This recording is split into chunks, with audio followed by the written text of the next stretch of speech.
আমি চলে যাব আমাদের প্রথম অতিথির কাছে। আমার মূলত দুটো ঘটনা, একটা আমার পার্সোনাল এক্সপিরিয়েন্স আর আরেকটা আমার বাসা নিয়ে, জি, সেটা আমার স্ত্রীর ঘটনা। আচ্ছা, প্রথমে আমার ঘটনা দিয়ে শুরু করি। আপনার যেটা ইচ্ছা, কোনো সমস্যা নেই।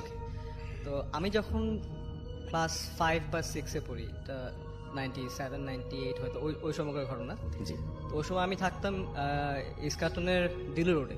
আচ্ছা, দিলু রোডে থাকতাম এবং আমরা 3 তলায় থাকতাম এবং আমার যে ঘরটা ছিল, আমার রুমটা বেশ আয়তনে বেশ বড় ছিল। এত বড় ছিল যে আমি ছোটবেলা তো আমি আমার ছোট বোনকে নিয়ে ক্রিকেট খেলতাম রুমের ভিতরে। আচ্ছা, তো প্রতিদিনই ক্রিকেট খেলতাম। বিকালবেলা একদিন খেলা শুরু করলাম, বিকাল গড়িয়ে সন্ধ্যা হয়ে গেল। জি, তো আমার রুমের সাথে একটা বারান্দা ছিল, বেশ লম্বা বারান্দা। ওই বারান্দায় আবার পাশের বাসার কোন একটা গাছ এসে বারান্দার ভেদ করতো, পাতা ঢুকে যেত। তো একদিন ক্রিকেট খেলছি আমার ছোট বোনের সাথে, খেলতে খেলতে সন্ধ্যা হয়ে গেল, আজান দিয়ে দিল। আমার বারান্দার দরজা লাগানো ছিল। জি, তো এক পর্যায়ে আজানের পরে একটা ঘটনা ঘটলো, যেটা খুব ক্লিশেড, এটা খুব কমন ঘটনা, কিন্তু আমার সাথে ঘটেছে। সেটা হচ্ছে আমি বারান্দার দরজায় নক শুনলাম। জি, নক মানে 3টা নক। ওই 3টা নকের ঘটনা অনেক শুনি, আমার ক্ষেত্রেও 3টা নকই হয়েছে ঠিক এভাবে। আমি জানি না শ্রোতারা শুনতে পাচ্ছেন কিনা, বা হ্যাঁ শুনতে পাচ্ছেন। এরকম 3টা নক হয়েছে। আচ্ছা, তো ওই সময় আমার বাসায় আমার এক খালাতো বোন থাকতেন, আমার থেকে বয়সে বড়। তো আমি ধারণা করেছিলাম যে উনি হয়তো বিকালে বারান্দায় ছিলেন, তো উনি এখন সন্ধ্যা হয়ে গেছে, বারান্দা থেকে রুমের ভেতর ঢুকবেন। জি, তো উনি হয়তো এই জন্য আটকা পড়েছেন, বারান্দার দরজা যেহেতু লাগানো। তো উনি নক করছে যাতে আমি দরজাটা খুলে দিই। তো আমি মজা পেয়ে গেলাম যে আমার খালাতো বোনকে বারান্দায় আটকে ফেলেছি, ঢুকতে দেবো না ভিতরে। তো আমি বাইরের থেকে বললাম, আমার খালাতো বোনের নাম কান্তা, আমি বাইরের থেকে বললাম, কান্তা আপনাকে ঢুকতে দেবো না, আপনি থাকেন। আমি মজা করছি। তো আমি তখন ক্লাস 5-6-এ পড়ি। তো কিছুক্ষণ পর আবার নক, ঠিক এভাবে 3টা নক। তো আমি আরো মজা পেলাম। দর্শক শ্রোতা, চলে আসলাম আবারও কিছু বাছাই করা স্পেশাল ঘটনা নিয়ে। এই ভিডিওর মধ্যে আরজে রাসেল ভাইয়ের সব থেকে বাছাই করা স্পেশাল ঘটনাগুলো আপনারা শুনতে পারবেন। আপনারা যারা প্রতিনিয়ত বাছাই করা স্পেশাল ঘটনা শুনতে চান, তারা অবশ্যই এই চ্যানেলটি সাবস্ক্রাইব করে নেবেন, কেননা এই চ্যানেলের মধ্যে প্রতিনিয়ত রাত 10টা বাজে আরজে রাসেল ভাইয়ের সব থেকে বাছাই করা স্পেশাল ঘটনাগুলো আপলোড করা হয়। তাহলে চলুন আজকে সেই বাছাই করা স্পেশাল ঘটনাগুলো ধারাবাহিকভাবে শেষ পর্যন্ত শুনে আসি। তখন আমি করলাম কি, মজার ছলে আমি উল্টা নক করলাম দরজায়, এবং আমি ঠিক এভাবে নক করলাম। আমি নক করার সঙ্গে সঙ্গে ইমিডিয়েটলি আবার 3টা knock reply, as if respond করছে। আচ্ছা, আমি 3টা নক করলাম আর সঙ্গে সঙ্গে 3টা নক। এটা করার পর আমি কিছুক্ষণ আবার মজা নিলাম যে আপনাকে ভেতরে ঢুকতে দেবো না। পরে আমি আবার গিয়ে নক করলাম এবং আমার নক করার সঙ্গে সঙ্গে রিপ্লাই, 3টা নক। আচ্ছা, তো একটা পর্যায়ে গিয়ে আমি ভাবলাম যে আমার বড় বয়সে ওনাকে এরকম আটকে রাখবো না। তো খুলে দিলাম দরজা এবং স্বাভাবিকভাবে দরজার ওপারে কেউ ছিল না। এবং এটা আপনার সাথে একদম মানে আপনার সামনাসামনি আপনার নিজের দেখা একটা ঘটনা, এবং এটা আশ্চর্যজনক। I have experienced it myself, এবং this is probably the only experience that I have come across. আমার নিজের একটা এক্সপিরিয়েন্স করা ঘটনা, এবং খুবই ক্লিশে ঘটনা। আমি অনেক ভূতের গল্প শুনেছি, আমি ছোটবেলা থেকে ভূতের গল্প শুনতাম যে নকিং এর বিষয়টা, জি, আর 3টা নকের বিষয়টা। এই ক্ষেত্রে আমার ক্ষেত্রে তাই ঘটেছে, 3টা নক ঘটেছে। এবং পরে আমি তখন খুব ভয় পেয়ে গেলাম। আমি পরে আমার বাবাকে বললাম, উনি বললেন যে বাতাস, এয়ার প্রেশার, উনি ওনার মতো করে বুঝ দিচ্ছেন, কিন্তু আমি জানি আমি কি এক্সপিরিয়েন্স করেছি। এবং this was a very clear distinct knocking sound. তো ওইটা হচ্ছে আমার প্রথম ঘটনা, আমি বেশ ভয় পেয়েছিলাম সেবার। আচ্ছা, এখন আমি আমার দ্বিতীয় ঘটনা যদি যাই। হ্যাঁ, আমরা সেই বড় ঘটনাটার জন্য ওয়েট করছি, আমরা শুনি আপনার সেই ঘটনা। দ্বিতীয় ঘটনাটা মূলত আমার আগের বাসা নিয়ে। আমি রিসেন্টলি বাসা চেঞ্জ করেছি। আমি গুলশান একেই ছিলাম, এখনো গুলশান একে আছি, রাস্তা পরিবর্তন করেছি। আচ্ছা, তো নতুন বাসায় উঠেছি এই বছরের ফেব্রুয়ারি মাসে। তো আগের বাসায় আমি 3-4 বছর ছিলাম। তো 3-4 বছরই একটা ঘটনা খুব ডিস্টার্ব করেছে আমার ফ্যামিলিকে। তো আমি যে বাসায় ছিলাম সেটা হচ্ছে আয়তনে বেশ বড়। আমরা 3 জন ছিলাম, আমি, আমার ওয়াইফ আর একজন মেড, কাজের হেল্প করতো সে। তো 3 জনের জন্য আমরা 2600 স্কোয়ার ফিটের মতো একটা বিশাল বাসায় ছিলাম। It was a huge house for 3 people, এবং আমাদের ফার্নিচার খুব কম ছিল, মিনিমালিস্টিক একটা ফার্নিচার কম ছিল, সো ফাঁকা থাকতো বাসা মোটামুটি সবসময়। তো শুরু হয় প্রথম দিককার ঘটনায়, আমার ওয়াইফ একদিন দেখলো ও কিচেনে, আর আমার মেইন ডোর যেটা, আমার মেইন ডোরটা দিয়ে ঢুকলে সোজা বাসার অপর প্রান্ত হচ্ছে আমার স্টাডি রুম। তো আমার ওয়াইফ কিচেন থেকে দেখলো যে আমি মেইন ডোর থেকে ঢুকে আমার স্টাডির দিকে যাচ্ছি, তবে আমি হেঁটে যাচ্ছি না, আমি গ্লাইড করে যাচ্ছি। গ্লাইডকে বাংলায় হয়তো ভেসে যাওয়া বলে, হ্যাঁ ভেসে যাওয়া বলে। তবে মানে আমি এমন না যে শূন্যে ভেসে যাচ্ছি, মানে আমার মুভমেন্টটা এরকম যে আমি গ্লাইড করে ফ্লোট করে চলে যাচ্ছি আমার স্টাডি রুমের দিকে। এবং ও দেখলো যে আমি, যদিও আমি আমার মতো দেখতে, কিন্তু ওপেসিটিটা কম, মানে আমি মানে একটু একটু ট্রান্সপারেন্ট, কিন্তু পুরো ট্রান্সপারেন্টও না। মানে আমার ব্যাপারে কিছু একটা মানে something different about me, something একটু অদ্ভুত কিছু একটা। তো আমাকেই দেখলো, পরে আমাকে, ও জানে তো আমি তখন বাসায় নাই, আমি তখন আমার চেম্বারে বা যেখানে থাকি। ও আমাকে ফোন করলো, তুমি কোথায়? আমি বললাম যে আমি তো অমুক জায়গায়। ও তখন ভয় পেয়ে গেল। This was her first experience. ও প্রথম এটা দেখলো, আমাকে দেখলো, এবং এরপর থেকে ও প্রায়ই আমাকে ওই বাসায় দেখতো এইভাবে, এবং একই মুভমেন্টে দেখতো যে আমি মেইন ডোর থেকে আমার স্টাডি রুমে যাচ্ছি। আচ্ছা, এটা খুবই রেগুলারলিও দেখতো। একটা পর্যায়ে ও প্রথম অনেক ভয় পেতো, একটা পর্যায়ে আমার মনে হয় ও এটা মেনে নিয়েছিল যে এটা দেখবেই সে। পরের ভয়টা আস্তে আস্তে চলে যায়, একটা মেনে নিয়েছিল। তারপরে ও আমার ইমেজের পাশাপাশি আরেকটা ইমেজ দেখা শুরু করলো, সেটা হচ্ছে একটা কালো, ভেরি ডার্ক অবজেক্ট, কালো বস্তু। এটাও আমি শুনেছি অনেক কমন, কালো বস্তু দেখে অনেকে। তো ও কিন্তু ভূতের গল্প টল্প শুনেও না, দেখেও না, পড়েও না। তো ওর কাছ থেকে আমি জানতে চাই যে তুমি কিরকম বস্তু দেখলা, কি মানে কালো বলতে কিরকম। সো ও যেটা ডিফাইন করলো এক্স্যাক্টলি যেটা অনেকেই দেখে, সেটা হচ্ছে হলো গিয়ে ফর্মটা বলা যায় না, এটাকে স্কোয়ার, সার্কেল, ফর্ম বলা যায় না, কিন্তু বোঝা যাচ্ছে এখানে কালো কিছু একটা আছে। তো ও এরকম দেখতো যে এই কালো বস্তুটাও এক জায়গা থেকে এক জায়গায় গ্লাইড করে যাচ্ছে। আচ্ছা। তো একদিন ওর একটা স্টাডি আছে ওই বাসায়, ও ছিল ওখানে। ওই স্টাডির ঠিক বাইরেই একটা কমন ওয়াশরুম ছিল। তো রাত 1টা-1:30টার দিকে ওর স্টাডিতে ছিল, আমি তখন আমার রুমে ছিলাম বসে। ও তখন দেখলো যে ওই বাইরে যে কমন ওয়াশরুম থেকে ওই কালো একটা বস্তু, অনেক টল, এটা অনেক উঁচু বস্তু, গ্লাইড করে আরেকটা রুমের দিকে চলে গেল। তো ওই দিনও খুব ভয় পেল। ও সঙ্গে সঙ্গে স্টাডি থেকে বের হয়ে ওয়াশরুমের দরজাটা লাগিয়ে আমার কাছে গিয়ে বললো যে আমি এটা দেখেছি মাত্র। তো ও বেশ ভয় পাওয়াতে করলাম কি, আমি বললাম চল আমি দেখি কোথায় কি দেখলাম। পরে ও ওয়াশরুমের কাছে গিয়ে দেখলাম যে ওয়াশরুমটা খোলা। তখন ও বললো আমি কিন্তু ওয়াশরুমটা মাত্র লাগিয়ে গিয়েছি, এবং এটা খোলা থাকার কারণ নেই। আমি বললাম হয়তো তুমি লাগাও নাই, হয়তো তুমি মানে মনে ভুলে গেছো, এরকম কিছু একটা হবে, তুমি হয়তো ভয় পেয়েছো এই জন্য তুমি মনে করছো লাগিয়েছো। ও বললো না, আমি দরজা লাগিয়ে গিয়েছি। যাই হোক, এটা যে শুধু আমার ওয়াইফ এক্সপিরিয়েন্স করতো তা না, আমার বাসায় যে কাজের মেয়েটি ছিল, যে মেইট ছিল, ও এক্সপিরিয়েন্স করতো, এবং ও আমাকেই দেখেছে কয়েকবার, একই জিনিস আমাকেই দেখেছে যে আমি আমার মতো একটা ফিগার গ্লাইড করছি, এক জায়গা থেকে এক জায়গায় যাচ্ছি। ওর দেখতো এবং শুনতো মাঝে মাঝে। আমরা যখন কেউই বাসা থাকতাম না, ও শুনতো যে আমি ডাকছি ওকে, আমার কাজের মেয়েটাকে ডাকছি, নাম ধরে ডাকছি, বা আমার ওয়াইফ নাম ধরে ডাকছে, ও প্রায় শুনতো, এবং ও বেশ ভয় পেত।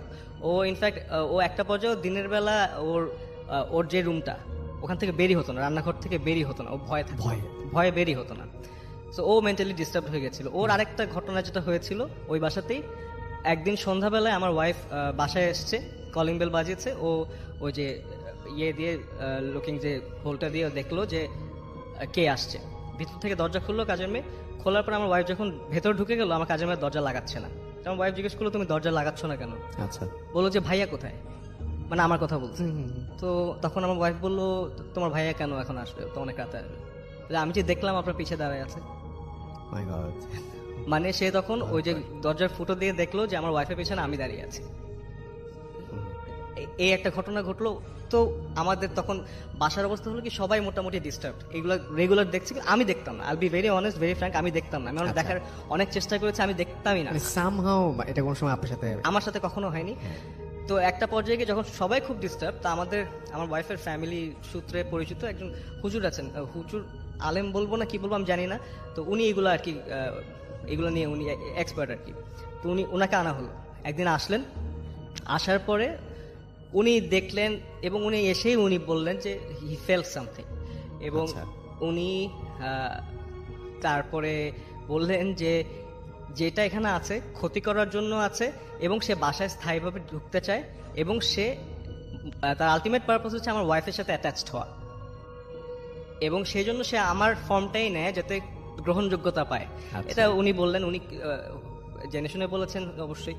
তারপর উনি বললেন যে এখানে এটার থেকে মুক্তি পেতে হলে আর অনেক রিচুয়ালস, অনেক কিছু করতে হবে। আপাতত উনি কি বলে পানি পানি ছিটিয়ে দিয়ে আচ্ছা, গেছেন, জি। বাসার প্রত্যেকটা কোনায় পানি ছিটিয়ে দিয়ে গেছেন। তারপর হাতে তালি দিয়ে শব্দ করে কিভাবে জানি কি করলেন, এগুলো করে গেছেন। তো উনি বললেন যে দিস ইজ ভেরি টেম্পোরারি, এটা খুব সাময়িক ভাবে এটা কাজে Solution, দিবে, খুব হ্যাঁ, অল্প দিনের জন্য। অল্প দিনের জন্য এটা কাজে দিবে। এটা পার্মানেন্ট সলিউশন চাইতে হলে বড় কিছু করতে হবে। তো আমরা আর বড় কিছু করিনি, এবং আসলেই কিছুদিন ডিস্টারবেন্স ছিল না, জি। তারপর আবার চালু হয়েছে। তো এইরকম একটা ভীতিকর পরিস্থিতিতে আমরা 4 বছর মতো ছিলাম। তারপর আমরা এই ফেব্রুয়ারিতে ওই বাসার থেকে মুভ করি।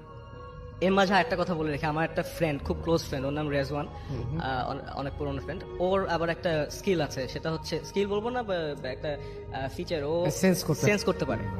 ও সেন্স করতে পারে, এবং এটা ওর রাশির জন্য কি নাম জানি না, বাট ও সেন্স লিব্রা, আপনি বলছিলেন মোস্ট যে প্রবলি লিব্রা। তুলো রাশি, হ্যাঁ। তো ও সেন্স করতে পারে। ও একদিন আমার বাসায় আসলো, বাসায় এসে আমার স্টাডিতে গিয়ে স্টাডি ওয়াশরুমে গেল, এবং ওর সঙ্গে সঙ্গে বলে দেয় সামথিং হিয়ার, কিছু একটা আছে, he felt something. He fail something, এবং আমাকে দেখালো ওর প্রত্যেকটা পশমও দাঁড়িয়ে গেছে, হি হ্যাড গুজবাম্পস।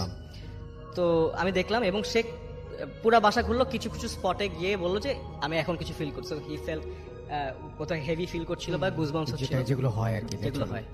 তো এগুলো আমরা এক্সপেরিয়েন্স করতে করতে ফাইনালি এই ফেব্রুয়ারিতে মুভ করলাম। যেটা লাস্ট ঘটনা ঘটলো ফেব্রুয়ারিতে, সেটা হচ্ছে মুভ করা শেষ, নতুন বাসায় গেলাম। এই জায়গাটা আমার খুব ইন্টারেস্টিং লেগেছে আসলে।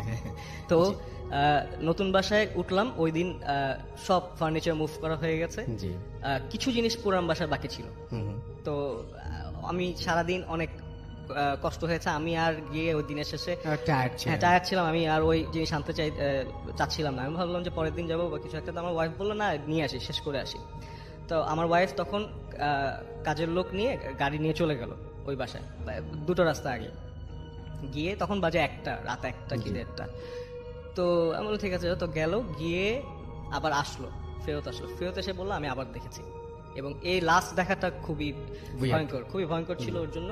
সেটা হচ্ছে ও যখন বাসার সবকিছু আলটিমেটলি সরিয়ে গাড়িতে উঠলো, এবং কাজের লোক তখন গাড়িতে চলে গেছে, ও এখন দরজাটা লাগাবে, জাস্ট সব লাইট টাইট বন্ধ করে দিয়ে দরজা লাগাবে। তো লাইটস অফ, যখন দরজা লাগাতে যাবে তখন ও একটা জিনিস দেখলো। এখানে বলে রাখি যে বাসাটা যেহেতু পুরো খালি, তখন পর্দা সব সরানো হয়ে গেছে, তো বাইরের আলো ঢুকছে।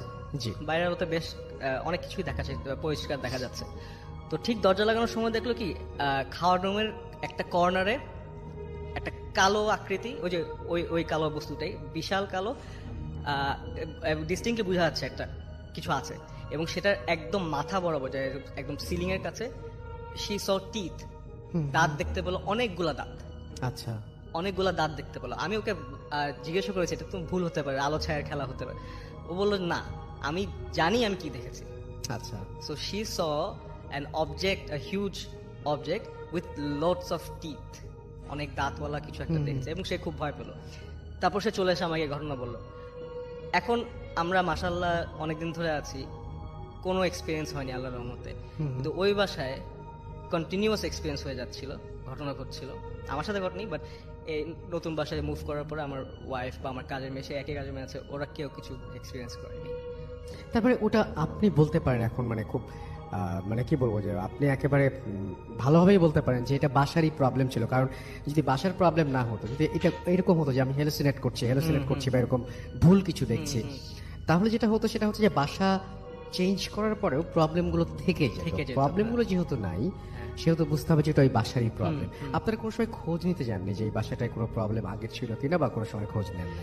আর খোঁজ নেওয়া কি, এই বাসায় যেমন ধরেন আমরা আসার পরেও এই বাসায় অনেক সমস্যা হতো। সমস্যা বলতে কি, কিছু আপনার এই ভৌতিক ব্যাপার ছাড়াও অনেক ধরনের সমস্যা, মাঝে মাঝে পানি উঠে যেত। জি। তারপর ওয়ালে ক্র্যাক ছিল অনেক, এটা কিসের জন্য আমি জানি। এই বাসায় অনেক সমস্যা। সহজ কথা হচ্ছে এখানে কেউ উঠতে চেত না। জি।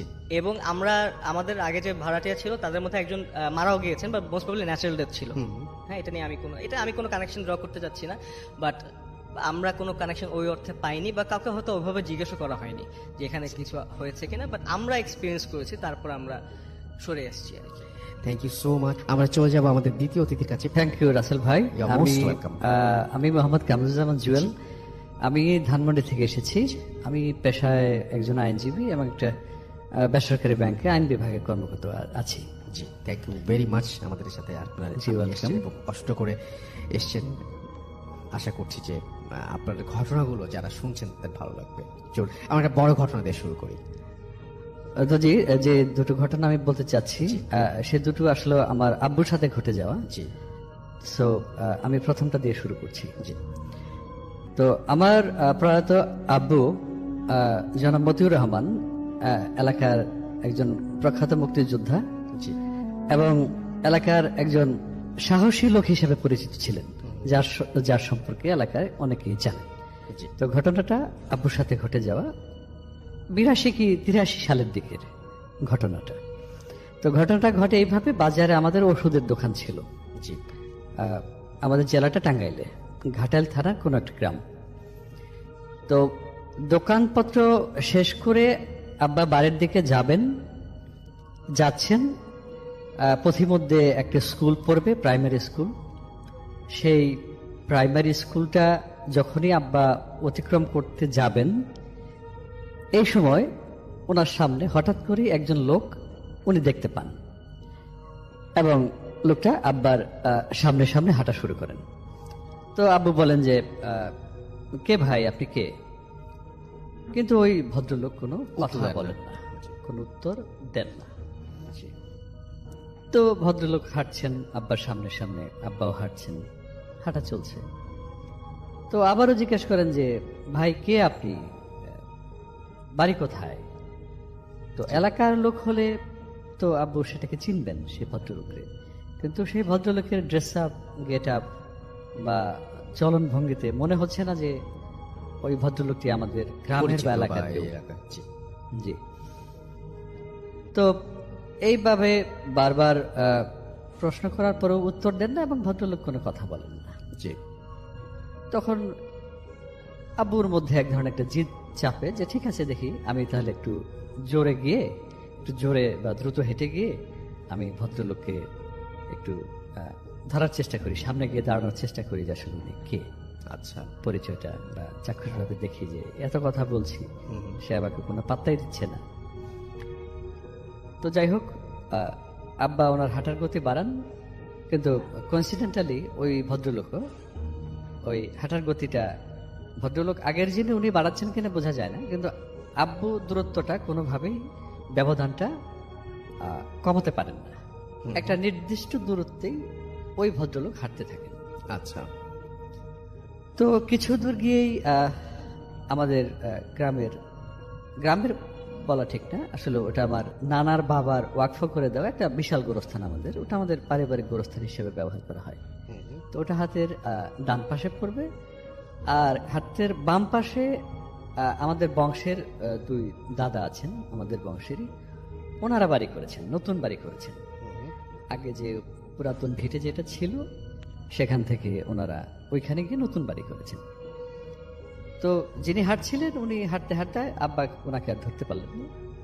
তো ওই যিনি হাঁটছেন আগন্তুক, উনি হাঁটতে হাঁটতে ওই নতুন যে বাড়ি করেছে আমার দুই দাদা, ওখানে ঢুকে গেলেন। তো ঢুকে যাওয়ার পর আব্বা যথারীতি নর্মালি বাড়ি ফেরার পথে ওই দাদিদের সাথে দেখা করে কথা বলেই বাড়িতে যান। আর যেহেতু ওই লোকটা ওই বাড়িতে ঢুকে গেলেন, তো আব্বা যথারীতি ঢুকলেন, ঢুকে খোঁজাখুঁজি করলেন যে আশেপাশে কোথাও আছে কিনা দেখি, কারণ এত দ্রুত সময়ে কোনো ঘরে ঢুকে যাওয়া তার সম্ভব না। তো যাই হোক, আব্বা দুই দাদিকেই এই ঘটনা বলেন যে কোনো গেস্ট এসেছে নাকি কাকি, বা কোনো অতিথি এসেছে কিনা বাড়িতে এরকম দেখতে বা এরকম পোশাক পরা। তো দুই দাদি বললেন যে আসলে না, এরকম কেউ আসেনি। তো বললো যে ঠিক আছে, তাহলে তুমি রাত হয়ে গেছে, খেয়ে যাও। তারপর বললো যে না কাকি, আমি চলে যাই, বাড়িতে গিয়ে খাবো। আমাদের বাড়ি রাফলি ওখান থেকে 300 মিটার হবে, 300 মিটার। তো আব্বা ওই দাদুদের কাছ থেকে বিদায় নিয়ে বাড়ি থেকে বের হবেন, ওই বাড়ি থেকে। তো বের হওয়ার সময় ওই লোক আবার স্কুল ঘরের সামন থেকে মানে যেভাবে হাঁটা শুরু করেছিলেন, তো জাস্ট ওই বাড়ি থেকে আব্বাও বের হয়েছেন, ওই ভদ্রলোক আবার আব্বার সামনে সামনে হাঁটা শুরু করলেন। তখন আব্বা আবার বললো যে কে? উনি কোনো কথা বলেন না। তো এইবার উনি একটু রেগেই গেছেন বা একটু ইগোতে লেগেছে হয়তো, জি, যে আমি এত সাহসী, এলাকায় আমার এত সাহসের সুনাম, যখন এই এলাকায় বাঘ থাকতো তখন চ্যালেঞ্জ করে আব্বা ওই জঙ্গলের ভিতর দিয়ে রাতে টর্চ লাইট ছাড়া পার হওয়ার রেকর্ড একমাত্র আব্বারই আছে। যখন বাঘে গ্রামের অনেকের গরু শিকার করে নিয়েছে গোয়ালঘর থেকে, আমাদের নিজেদের গরু নিয়েছে, আমার নানুদের গরু নিয়েছে, সেটা নিয়ে ওই তখন এতই জঙ্গল ছিল, আমরাও ছোটবেলায় দেখেছি, ওখানে গিয়ে আমরা ওই রাস্তা দিয়ে যেতাম না। কিন্তু আব্বা সেটা চ্যালেঞ্জ করে রাতে গভীর রাতে টর্চ লাইট ছাড়া ওই জঙ্গলের রাস্তা পার হয়েছিলেন ওনার যখন এটা মুক্তিযুদ্ধের 1 বছর আগে 70-তে। এটা এলাকার মানুষই বলেছে, আমি শুনেছি। আচ্ছা। তো আর ওয়েল বিল্ট মানুষ আব্বা, যথেষ্ট সুগঠিত মানুষ, দৈহিক শক্তিও যথেষ্ট। তো কিন্তু ওই ভদ্রলোক কোনো পাত্তা দিচ্ছে না আব্বাকে এবং প্রশ্নের কোনো জবাব দিচ্ছে না। তো আব্বা বলে ঠিক আছে, তুমি যেই হও তোমাকে আমি ধরবই। তো আব্বা ওনার হাঁটার যে গতি, পেস বাড়ানোর চেষ্টা করেন এবং বলতে গেলে এক ধরনের জগিং এর মতো করে দৌড়ি দেন ওনার পিছিয়ে পিছিয়ে।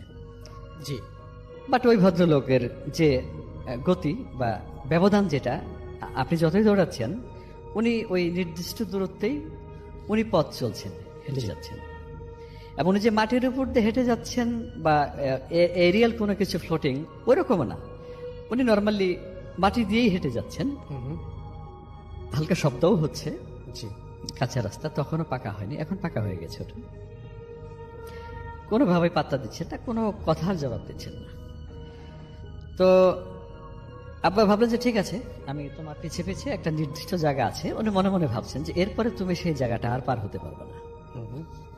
সেটা হচ্ছে আমাদের গ্রামেরই পূর্ব দিকে একটা, তখন ওখানে তেঁতুল গাছ ছিল এবং ওখানে একটা নালার মতো ছিল, যেখানে আসলে অলমোস্ট তীব্র শীতের সময়টা ছাড়া নর্মালি ওখান দিয়ে হেঁটে পার হওয়া যেত না, সেটা আমরাও দেখেছি।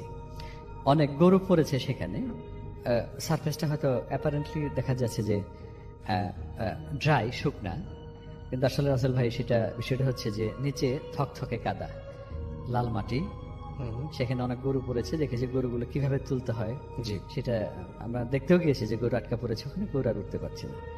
তো আব্বার ধারণা হচ্ছে যে ওখান থেকে এই রাস্তাটুকু পার হওয়ার ক্ষমতা কোনো অন্তত হিউম্যান বিং এর নেই, সম্ভব না, তার সম্ভব না। রাইট। হয়তো তাকে ওই ডান পাশে যে বাড়ি আছে, জি, ওই বাইপাস দিয়ে ওনাকে পার হতে হবে। আচ্ছা। কিন্তু ওই আগন্তুক বা অশরীরী, উনি অশরীরী না, শরীরী, যেভাবে হাঁটছেন উনি ওই ডান দিকে যে বাইপাসটা, যেটা অন্য মানুষদের বাড়ির উপর দিয়ে, সেটা দিয়ে না গিয়ে উনি সরাসরি ওই যে রাস্তাটা নালা ছিল, ভয়াবহ নালা, যেখানে মানুষও পার হতে পারতেন না, সেই দিকেই গেলেন। তো আব্বা মনে মনে খুশি হলেন যে ঠিক আছে, এখন তো তুমি ওই জায়গাটা পার হতে পারবে না। রাইট। হ্যাঁ জি, এখন তোমাকে ঘুরতে হবে, ঘুরলে তোমার সাথে আমার ফাইট হবে বা যাই হোক, আমি দেখবো সেটা। কিন্তু আব্বাকে অবাক করে দিয়ে ওই যে লোক, ওই যে অংশটা যে বিভৎস কাদাময় এবং যেটা আসলে নর্মালি পাসেবল না, পার হওয়া যায় না, সেটা উনি অবলীলায় পার হয়ে চলে গেলেন। তখন আব্বা একটু ঘাবড়ে গিয়েছেন, বললো যে আমার একটু সিক্স সেন্স বললো যে না, তুমি আর আগায়ও না, এবং আমার শরীরটা একটু কাটা দিয়ে উঠলো, একটু গুজবাম দেখা দিল। আচ্ছা, না, আমি বোধহয় আর আগানো ঠিক না।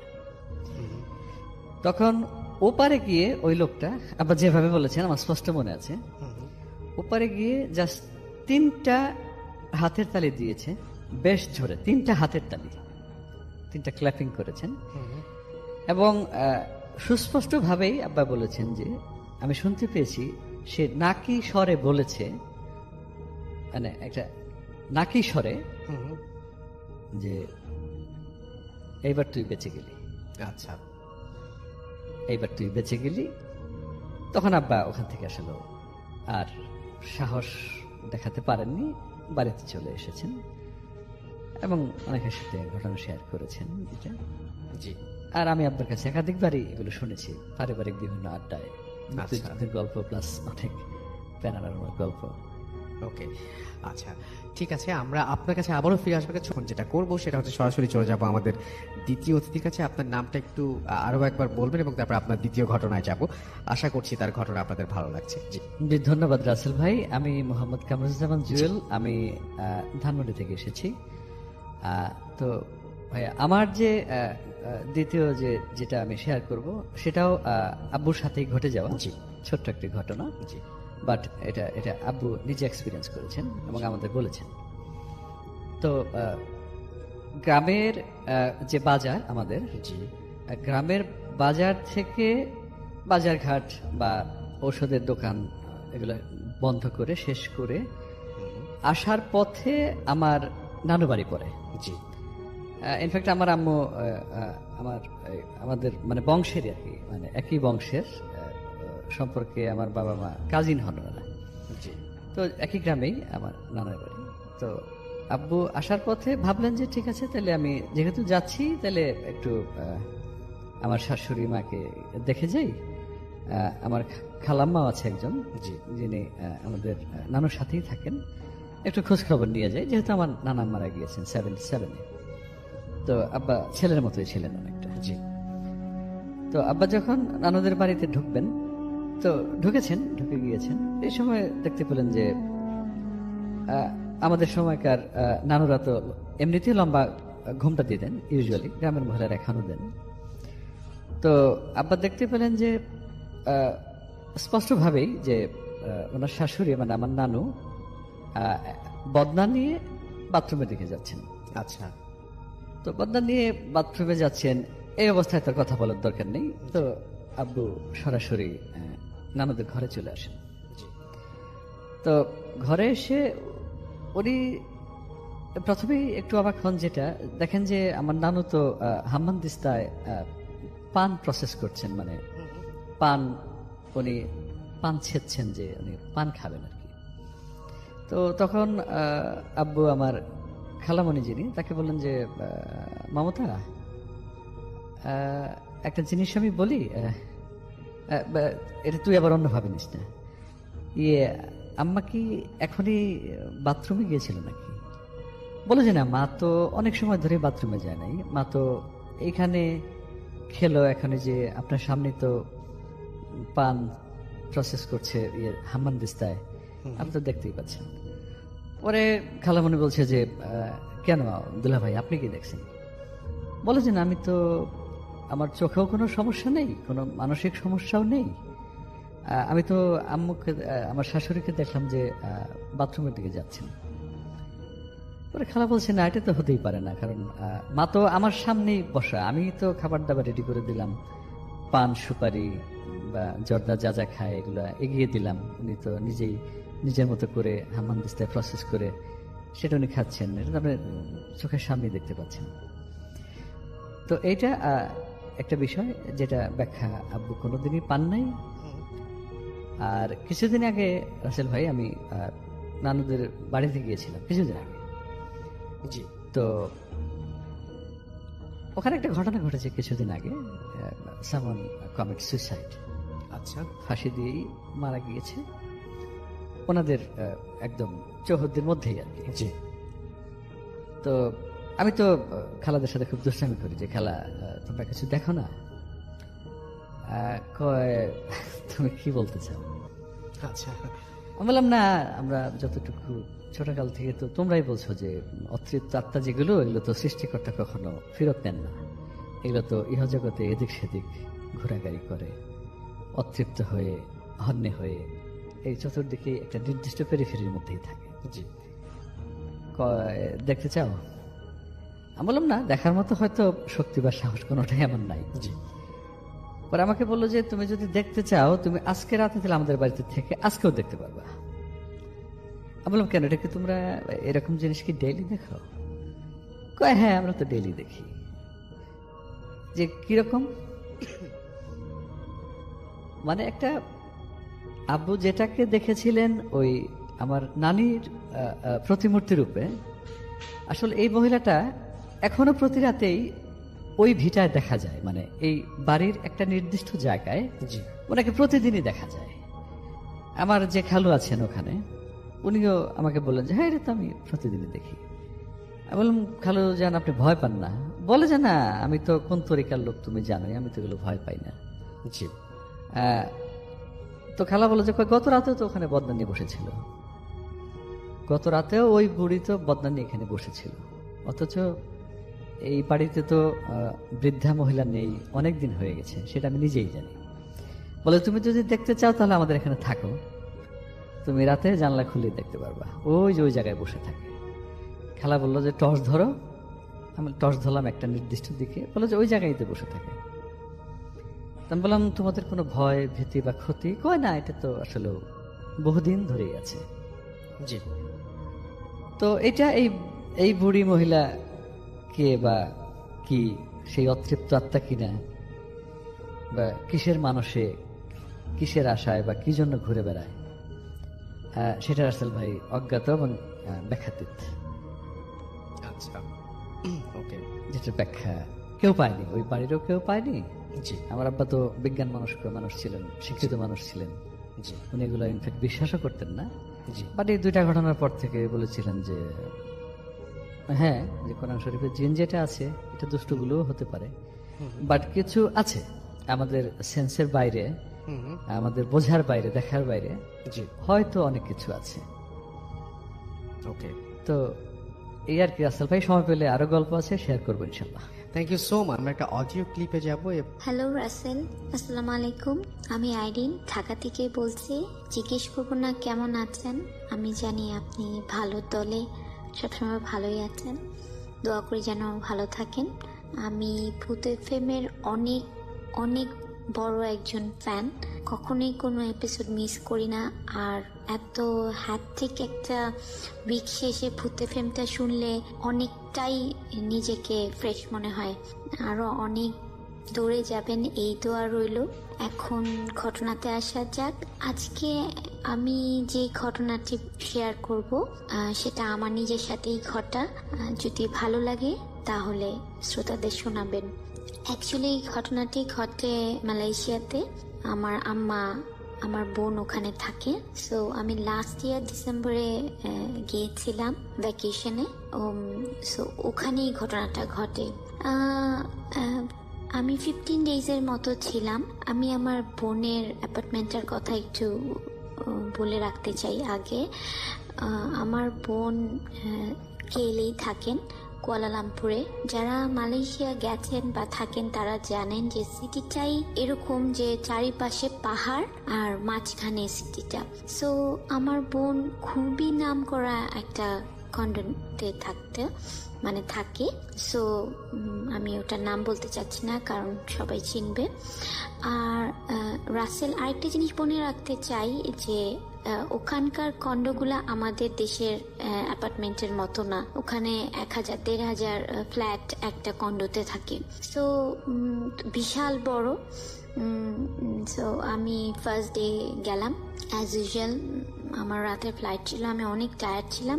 সারাদিন ঘোরাঘুরি করলাম আমার বোনের সাথে, আমার টুইন সিস্টারও ছিল আমার সাথে। সো রাতে ঘুমালাম। আমার ফার্স্ট ডে ঘুমাতে 2টা কি 2:30 বাজলো। খাওয়া দাওয়া শেষে ঘুমাতে গেলাম, কোনো সমস্যা নেই। রাত্রেবেলা যখন আমি ঘুমালাম, আরেকটা কথা বলে রাখি রাসেল, যে আমার এই ধরনের এক্সপিরিয়েন্স আগে কখনোই হয়নি। আমার রাতের বেলা যখন ঘুমালাম, হঠাৎ ঘুমের মধ্যে আমার মনে হলো কিছু একটা এসে আমাকে ভর করেছে, মানে কিছু একটা এসে আমাকে ধরেছে। আমি চাচ্ছি যে এটা আমাকে ছেড়ে চলে যাক। আমি চিৎকার করছি, আমি চিৎকার করে আমার আম্মাকে ডাকছি, আমি আমার বোনকে ডাকছি, আমি দোয়া পড়ছি, কিন্তু কেউ আমার আওয়াজ শুনতে পাচ্ছে না। আমি চিৎকার করে যাচ্ছি আর এই জিনিসটা আমাকে ছাড়ছে না।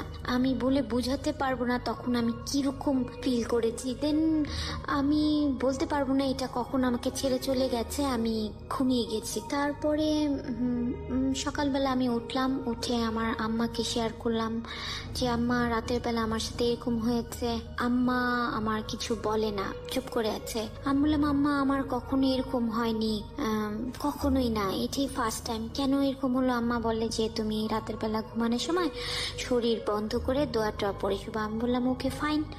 দেন পরের দিন আমরা সবাই আমার সিস্টার সহকারে ঘুরতে বের হলাম। সারাদিন ঘুরলাম, টায়ার্ড ছিলাম। রাতের বেলা আসলাম, খাওয়া দাওয়া করে ঘুমাতে ঘুমাতে 2টা কি 2:30 বাজে। সেম রাসেল 2:30 বাজে, কিছুই নেই, আমরা ঘুমাবো। 3টা, পৌনে 3টা হঠাৎ কোথা থেকে এত কান্না কুকুরের। কুকুর কিরকম করে কান্না করছে আমি কিভাবে বলবো। কেউ মানে অন্য আরেকটা কুকুর মরে গেলে যেরকম টেনে টেনে কুকুর কান্না করে, মনে হচ্ছে 10-12টা কুকুর একবারে কান্না করছে। তো আমি আমার বোনকে বললাম, এমনিও তো আমরা একটা মানে কুসংস্কার বিশ্বাস করি যে কুকুরের কান্না ভালো না, কেউ মারা যাওয়ার আগে কুকুর কান্না করে এরকম জানি বা শুনেছি। তা বললাম এত কান্না করে কুকুর কেন? তখন আমার বোন বলে যে কিছু না বলা, তুমি ঘুমাও। আমি বললাম আচ্ছা ঠিক আছে। আমরা ঘুমাতে গেলাম, অ্যাজ ইউজুয়াল ঘুমিয়ে গেলাম। পরের দিন সেম ঘোরাঘুরি, আবার খাওয়া দাওয়া। রাতের বেলা এসে আমি তখন আমার সিস্টারকে বলছি আজকে তুমি একটা জিনিস খেয়াল করে রাখবা। তখন আমার সিস্টার বলে কি? আমি বললাম দেখবা যে কুকুরের কান্নাটা না শুরু হয় 3টার পরের দিকে, লাইক ঘড়ির কাঁটা 2টা বাজলে কোনো আওয়াজ নেই, 2:30-তে নাই, পৌনে 3টা, সেটা তখনও হয় না। ঠিক যখন ঘড়ির কাঁটা 3টা তখন সেই কুকুরের কান্না শুরু হয়। সেম রাসেল মানে থার্ড ডেতে এই আবার এই রাত 3টা কান্না, কুকুরের কান্না। আর রাসেল একটা কথা বলে রাখা ভালো, আমার বোনের এই অ্যাপার্টমেন্টের নিচে একটা বড় কালী মন্দির আছে। আর আমার বোনের অ্যাপার্টমেন্টটা আছে হলো 19th ফ্লোরে, ইট মিনস 19 তলায়। আর আরেকটা কথা বলে রাখি যে ওদের ফ্ল্যাটের যে উইন্ডোগুলা সেখানে কোনো গ্রিল নেই। আমাদের ঢাকাতে যেরকম দেখতে পাবেন গ্রিল আছে, ওদের বড় বড় উইন্ডো থেকে শুধু গ্লাস, কোনো গ্রিল নেই। সো আপনি পুরো সিটিটা উইন্ডোতে দাঁড়ালেই দেখতে পারবেন। অ্যাজ ইউজুয়াল আমার বোনের বেডরুমে বা অন্য রুমে আপনি দাঁড়ালেও পুরো সিটিটা দেখা যায়, একদম পুরো কুয়ালালামপুর সিটিটা দেখা যায়, পাশে ইভেন তো পাহাড়ও দেখা যায়। তো আমার বোনকে বললাম যে দেখো এই যে ঘড়ির কাঁটা 3টা, কুকুরের কান্না শুরু হয়েছে। আমার বোন বলে হ্যাঁ তাই তো। সো আমরা যেহেতু অনেক টায়ার্ড ছিলাম, মানে অনেকই টায়ার্ড ছিলাম, আমি আর সেই দিন আর ভালো লাগছিল না, আমি শুয়ে ঘুমিয়ে গেলাম। পরের দিন সকালবেলা উঠলাম, আমার বোন বলে একটা কথা কি জানো? আমি বললাম, আমার বোনকে জিজ্ঞেস করলাম যে কি? বলে তুমি তো ঘুমিয়ে গেলা, বাট আমি সারা রাত্র ঘুমাতে পারিনি। আমি বললাম যে কেন?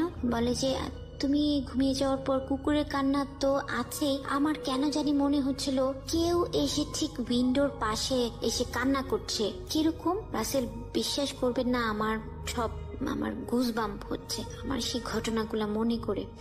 একজন মহিলা কান্না করলে যেরকম মানে কাইন্ড অফ এরকম সুর করে, নাকি সুরে কান্না করে, এরকম আমার বোন বলছে যে একটা মহিলার মতো কে জানি জানলার পাশে এসে কান্না করে। আমি তখন বললাম যে তোমরা তো কেউ বিশ্বাস করো না, নাহলে আমার সাথে তো কখনো এরকম হয়নি, এখানে আসার পর থেকে এরকম কেন হচ্ছে আমাদের সাথে। দিন আমি আমার আম্মার সাথে শেয়ার করলাম, আমার আম্মা বললো যে তোমরা জানলা খুলে রাখবে না, ওটা আটকে ঘুমাবা। আমি বললাম ওকে ফাইন। আমার আম্মা কিছু জানে, কারণ আমার আম্মার সাথেও কিছু হয়েছে, কিন্তু কখনোই আমাদেরকে কিছু বলেনি, আর যদি আমরা ভয় পাই।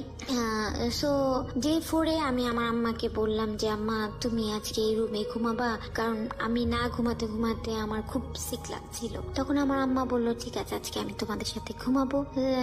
যেই কথা সেই কাজ রাসেল, আমি আমার আম্মাকে নিয়ে ঘুমাতে গেলাম।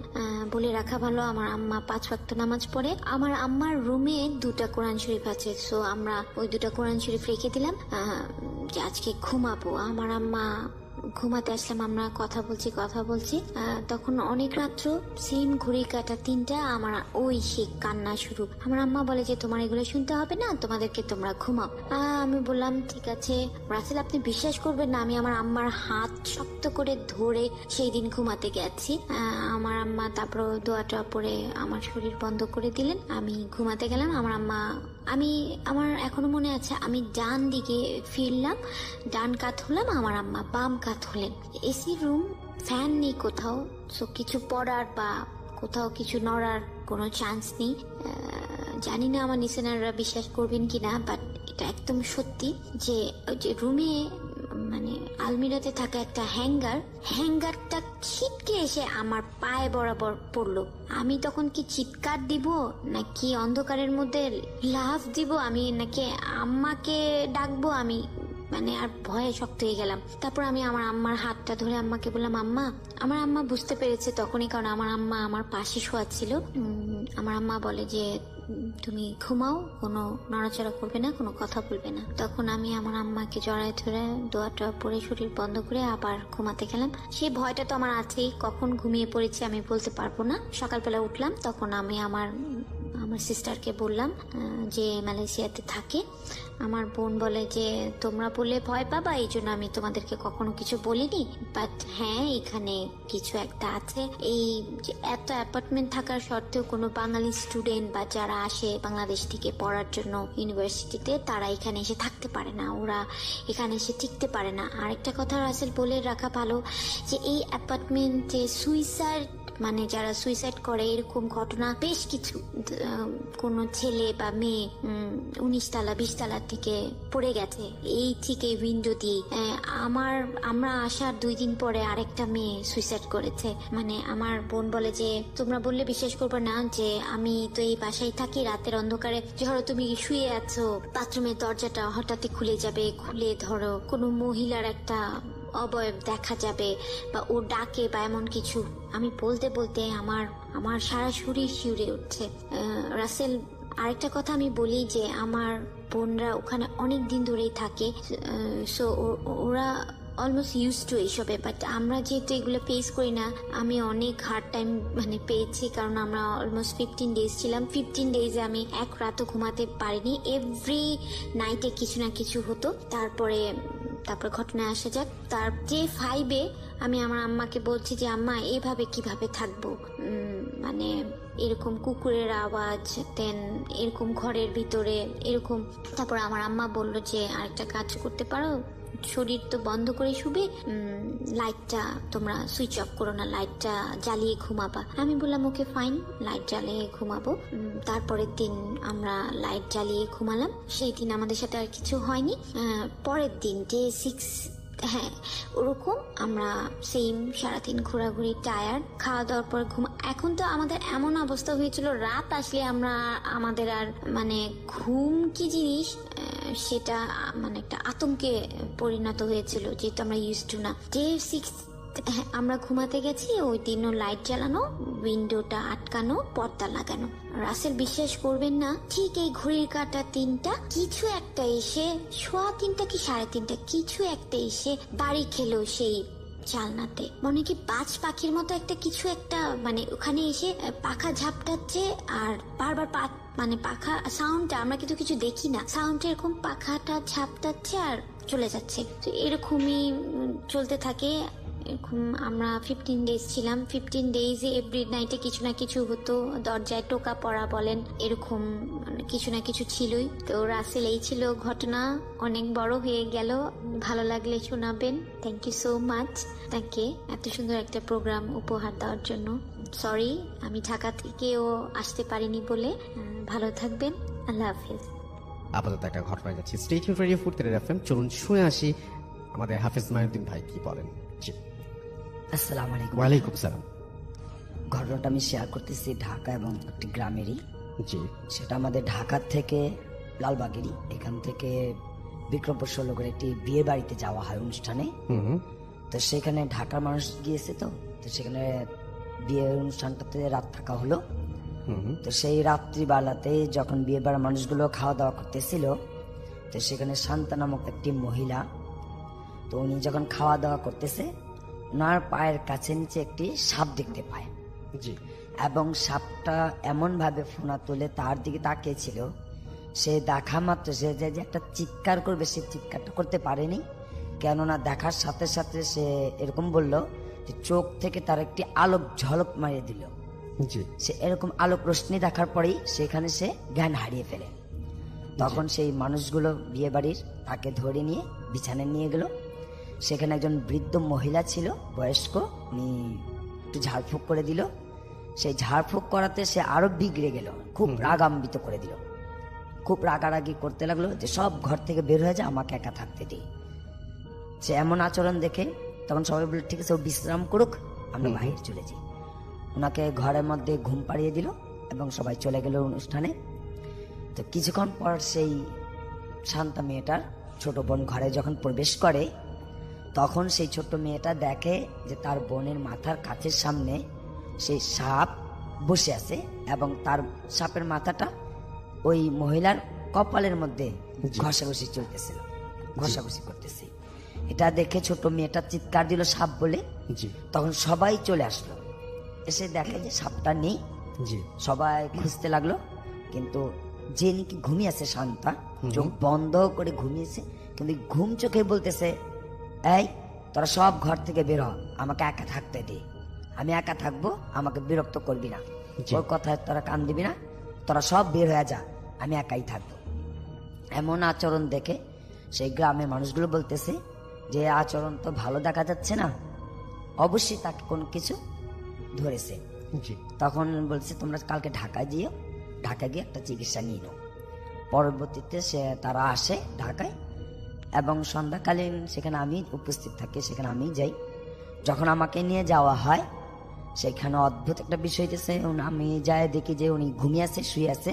জি উনি আমাকে দেখার সাথে সাথে সবাইকে বলতেছে যে সব পথ থেকে সরে যা, একটা কেউ কাছে থাকবি না পথের কাছে, সবাই সরে যা, রাস্তা ক্লিয়ার করে দে, রাস্তা পুরো পরিষ্কার করে দে। তখন লোক তো ভরা ছিল যে কি হালত, কি অবস্থা, কি হয় দেখার জন্য। তো কিছু কিছু লোক আবার দাঁড়িয়েছিল এটা দেখার জন্য যে আমরা দেখবো এটা কি। আচ্ছা তখন তারপর সে ওই রাগান্বিত বলতেছে সরে যেতে বলছি, তোরা সরিস না কেন, রাস্তা আমাকে পরিষ্কার করে দে, রাস্তা আমাদের কেউ দাঁড়াতে পারবি না, রাস্তা পুরো পরিষ্কার কর, রাস্তা ক্লিয়ার করে দে। তারপর সবাই চলে গেল, আমি বসলাম, বসার সাথে সাথে আমাকে বলতেছে আপনি কেন আসছেন, আপনি কেন আসছেন, আপনি জেনেই তো আসছেন, জানার পরেও আপনি কেন আসলেন? তখন বললাম আসছি আমি আপনাকেই দেখতে। বলুন না আপনি চলে যান, আপনি কিছু করতে হবে না, আপনি চলে যান আপনার স্থানে। তো বললাম ঠিক আছে আমি চলে যাব। ওই মুহূর্তে কথা যখন বলতেছিলাম ঠিক ওই সময় তো কারেন্টটা চলে গেছে। যখন অন্ধকার হয়ে গেল তখন আমি তার মুখ যেটা অবয়বের মধ্যে দেখতে পেলাম একেবারে পুরো সাপ, এবং তার সাপের যে ছাপগুলো থাকে সেই রকম পুরোপুরি একটা সাপের মুখোশের মতো, পুরো সাপের মতো দেখে আমি তো অদ্ভুত হলাম, যেটা তো সাপ জিন। এবং এই জিনিসটাকে, এই বিষয়টা দেখার পরেই আবার কারেন্ট চলে আসলো। তো সেটা আমরা খেয়াল করি না বা ইয়া করিনি, যেটাকে কারেন্টকে জিনই বন্ধ করেছে না বিদ্যুৎ চলে গেছে সেটা আমরা কিছু বলিনি। কিন্তু আমি এইটুকু দেখার পরে তাদেরকে বললাম যে একটা জিন তাকে ধরেছে, সেটা হইতেছে সাপ জিন। এই জিনটা সাপ ধারণ করতে পারে এবং সেটা অবশ্যই শক্তিশালী, ভয়ঙ্কর। তো উনি এই মুহূর্তে হাসতেছিল, খুব হাসে, আবার মাঝে সাথে কাঁদে। এবং তাকে আমি বললাম আপনি একটু উঠে বসেন, কথা বলবো। বলছে না আমার তো ওঠার হুকুম নেই, আমি শুয়েই থাকবো, আর আপনি চলে যান। আপনি কেন থাকতেছেন, আপনি থাকবেন না, আপনি চলে যান। ওদেরকে বললাম এটা সাপ জিন ধরেছে, এটাকে আপনার খুব শক্তিশালী। তখন ওরা আবার একটা নাম বলেছিল যে এটাকে মনাসা বলে যে তাহলে ওর কে মনাসা ধরেছে। তো বললাম দেখেন এটা আমি মনাসা বুঝি না, তবে এটা সাপ জিন। এরপর আমি সেখানে একটু কোরআন তেলাওয়াত করি যখন, তখন সে খুব আরো রাগান্বিত হয়ে যায় এবং সে বলে দেখেন একটু পরে কোনো লাভ নেই, আপনি চলে যান, আমি থাকবো। তখন বলছি ঠিক আছে আমি চলে যাচ্ছি, আজকে রাত্রে আপনি আমার সাথে দেখা করবেন। তো আমি ওনাকে চোখে বলে আসছি যে আজকে কিছু করব না, আমি আগামীকাল মানে শনিবার দিন আমি বলে আসছি, শনিবার দিন আমি ঠিক করব। কিন্তু সেটা যখন আমি বলে আসছি যে আপনি আমার সাথে দেখা করবেন, মানে কালকে ঠিক করবেন, হ্যাঁ তাই তো? আগামীকাল করব। কিন্তু যখন বলে আসছি ওদেরকে যে আমি চলে যাচ্ছি, আপনি আমার সাথে রাতে দেখা করবেন, এখনো পর্যন্ত সে আমার সাথে, এখন মনে হয় যখন আমি এখানে আসলাম বা আমার এলাকাতেও যখন ছিলাম, মনে হচ্ছে আমার পেছনেই সে আছে। আপনি বলছিলেন যে আপনি যখন এখানে আসেন তখন আপনার মনে হচ্ছিল যে আপনাকে কেউ পিছন থেকে ফলো করছে, আমি এরকম যখন কিছু সিঁড়ি একটা। করতেছি জি তখন আমার ওই জিনিসটাই যে আমি যে বলে আসছি যে আপনি আমার সাথে রাতে দেখা করবেন, তো এখনো যখন উঠে আসতেছিলাম এই ইয়াতে অফিসে, জি তখনও দেখতেছি যে আমার পেছনে পেছনে পেছনে কেউ আসতেছে। আচ্ছা এখনো পর্যন্ত আমার কাছে এই অনুভূতিটা লাগতেছে যে আমার সাথেই আছে। আগামীকাল বোঝা যাবে এটা আমি কতটুকু কি করতে পারবো। আমরা চলে যাচ্ছি আমাদের পরবর্তী অতিথির কাছে। জি আচ্ছা আজকে যে ঘটনাটি বলবো সেটি কিশোরগঞ্জের একটা লোকের কাছ থেকে কালেক্ট করা ঘটনা। ঘটনাটি হচ্ছে তার বাল্যবন্ধুর একটা ঘটনা। তার বাল্যবন্ধুর নাম সাজু, ছোটবেলা থেকে একটু দুরন্ত টাইপের ছিল, আর তার বাবা কর্মসূত্রে দেশের বাইরে থাকতো। জি। সেখানে তার মা আর তিনি এরা দুইজন একসাথে থাকতো আর কি। আর তাদের নানা বাড়ি হলো, তারা থাকতো শহরে, তাদের নানা বাড়ি তার এখান থেকে দূরে, এটা অজপাড়াগায় কিশোরগঞ্জের। তারা একদিন, সে আর তার মা একদিন মিলে মানে চিন্তা ভাবনা করলো যে মানে তারা তাদের নানু বাড়ি বেড়াতে যাবে। যে কথা সেই কাজ, দেখা যায় তার পরের দিনে তারা রওনা দিল। কালটা ছিল শীতকাল। রওনা দিল, পৌঁছাতে পৌঁছাতে বেশ সন্ধ্যা হয়ে গেল। এখানে বলে রাখা ভালো, মানে অনেক আগের দিনে মানে শীতকালে গ্রাম অঞ্চলে মানে যাত্রার একটা প্রচলন ছিল, অনেকেই জানা থাকবে ওই জিনিসটা। জি। তারা গেল সেদিন, সাজু খুব আগ্রহ নিয়ে গেছিল। সেদিন যাইতে যাইতে বেশ শরীর ক্লান্ত এবং সন্ধ্যা হয়ে যায়, সেদিন আর যাওয়া হলো না। পরের দিন তারা মিলে প্ল্যান করলো যে কারা কারা যাবে। তার ছোট মামার বন্ধু প্লাস ওই যে সাজু তার দুটা ফ্রেন্ড আর কি, নানা বাড়ির, এরা মিলে প্ল্যান করলো যে এরা সবাই যাবে আর কি। এখানে কথা হলো যে তার ছোট মামা আর তার বয়সের খুব একটা বেশি ডিফারেন্ট ছিল না, হয়তো বা 2 থেকে 4 বছর এরকম একটা ডিফারেন্ট। তারা সন্ধ্যায় একত্রে জড়ো হলো এবং তারা যাওয়ার জন্য রওনা দিল। তারা যেখানে যাবে মানে যাত্রা তাদের পাশের গ্রামে যেতে তাদের প্রথমে বিলের ভিতর দিয়ে একটা রাস্তা আছে, রাস্তা ক্রস করে ছোট একটা জঙ্গল পড়ে, তারপর নদী পার হয়ে তারপর যেতে হয় আর কি। তারা বিলের রাস্তা ক্রস করলো, ক্রস করার পর দেখা যায় তারা যখন জঙ্গলের ভিতর গেল মানে একটা আওয়াজ কতক্ষণ পর পর পাশ দিয়ে যাচ্ছে। তাদের হাতে হারিকেন ছিল, টর্চ লাইট ছিল, আলোতে দেখতে পাচ্ছে যে মানে চোখের মতো জলজল করছে, আবার নেই এরকম। সাজু বেশ খানিকটা ভয় পেয়ে তার মামাকে জিজ্ঞেস করলো যে মামা এটা কি বা এরকম কেন হচ্ছে। তার মা বললো এটা কিছু না, এটা শেয়াল আর কি। কিন্তু এই ভয়টা তার ভিতরে কাজ করলো। বাট এভাবে চলতে লাগলো সামনে। সন্ধ্যা বেশি না হওয়াতে তারা ঘাটের কাছে গিয়ে মাঝি পেল। মাঝি পাওয়াতে তারা নদী পার হয়ে ওপার গেল। এখন যে জিনিসটা রাসেল ভাই, এখানে হচ্ছে মানে যেখানে যাচ্ছে হচ্ছিল সেখানে যাওয়ার আর কি নদীর পার থেকে 2টা রাস্তা। একটা সচরাচর মানুষ যেটা দিয়ে যায় আর কি ওই গ্রামে, আর একটা কাশবনের ভিতর দিয়ে লোকজন যাতায়াত করে, বেশ একটা ঘন না, শর্টকাট রোড আর কি। তারা চিন্তা করলো যে ওই শর্টকাট রোডটা দিয়ে যাবে। তো যার হাতে টর্চ লাইট ছিল সে সামনাসামনি হাঁটছিল, আর তাদের হাতে আরো 2টা হারিকেন ছিল। তারা হাঁটছিল, কিছু দূর হাঁটার পরে মানে একটা শনশন আওয়াজ, আর শীতের রাতে আওয়াজটা বেশ প্রখরভাবে আসছিল। সো কেউ কিছু বুঝে উঠতে না পারায় মানে প্রথম যে মানে সামনে ছিল যার হাতে টর্চ লাইট ছিল সে মানে দৌড় দিল আর কি।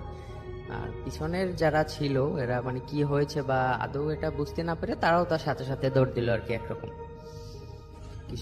কিছুক্ষণ দৌড়ানোর পরে তারা যেখানে যাচ্ছিল মানে যেখানে যাত্রা সেখানে পৌঁছে গেল।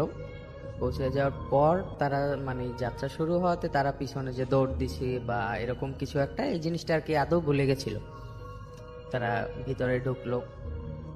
কিছুক্ষণ পরে মানে যাত্রা দেখা শুরু করলো। যাত্রা দেখার অনেকক্ষণ পরে দেখা যায় যে কোনো একটা গ্যাঞ্জামের কারণে ওদিনকার মতো যাত্রাটা ওখানেই বন্ধ হয়ে যায়। বন্ধ হয়ে যাওয়ার পর তারা সবাই মিলে সিদ্ধান্ত নিল যে এখন বাড়ি যাওয়া দরকার।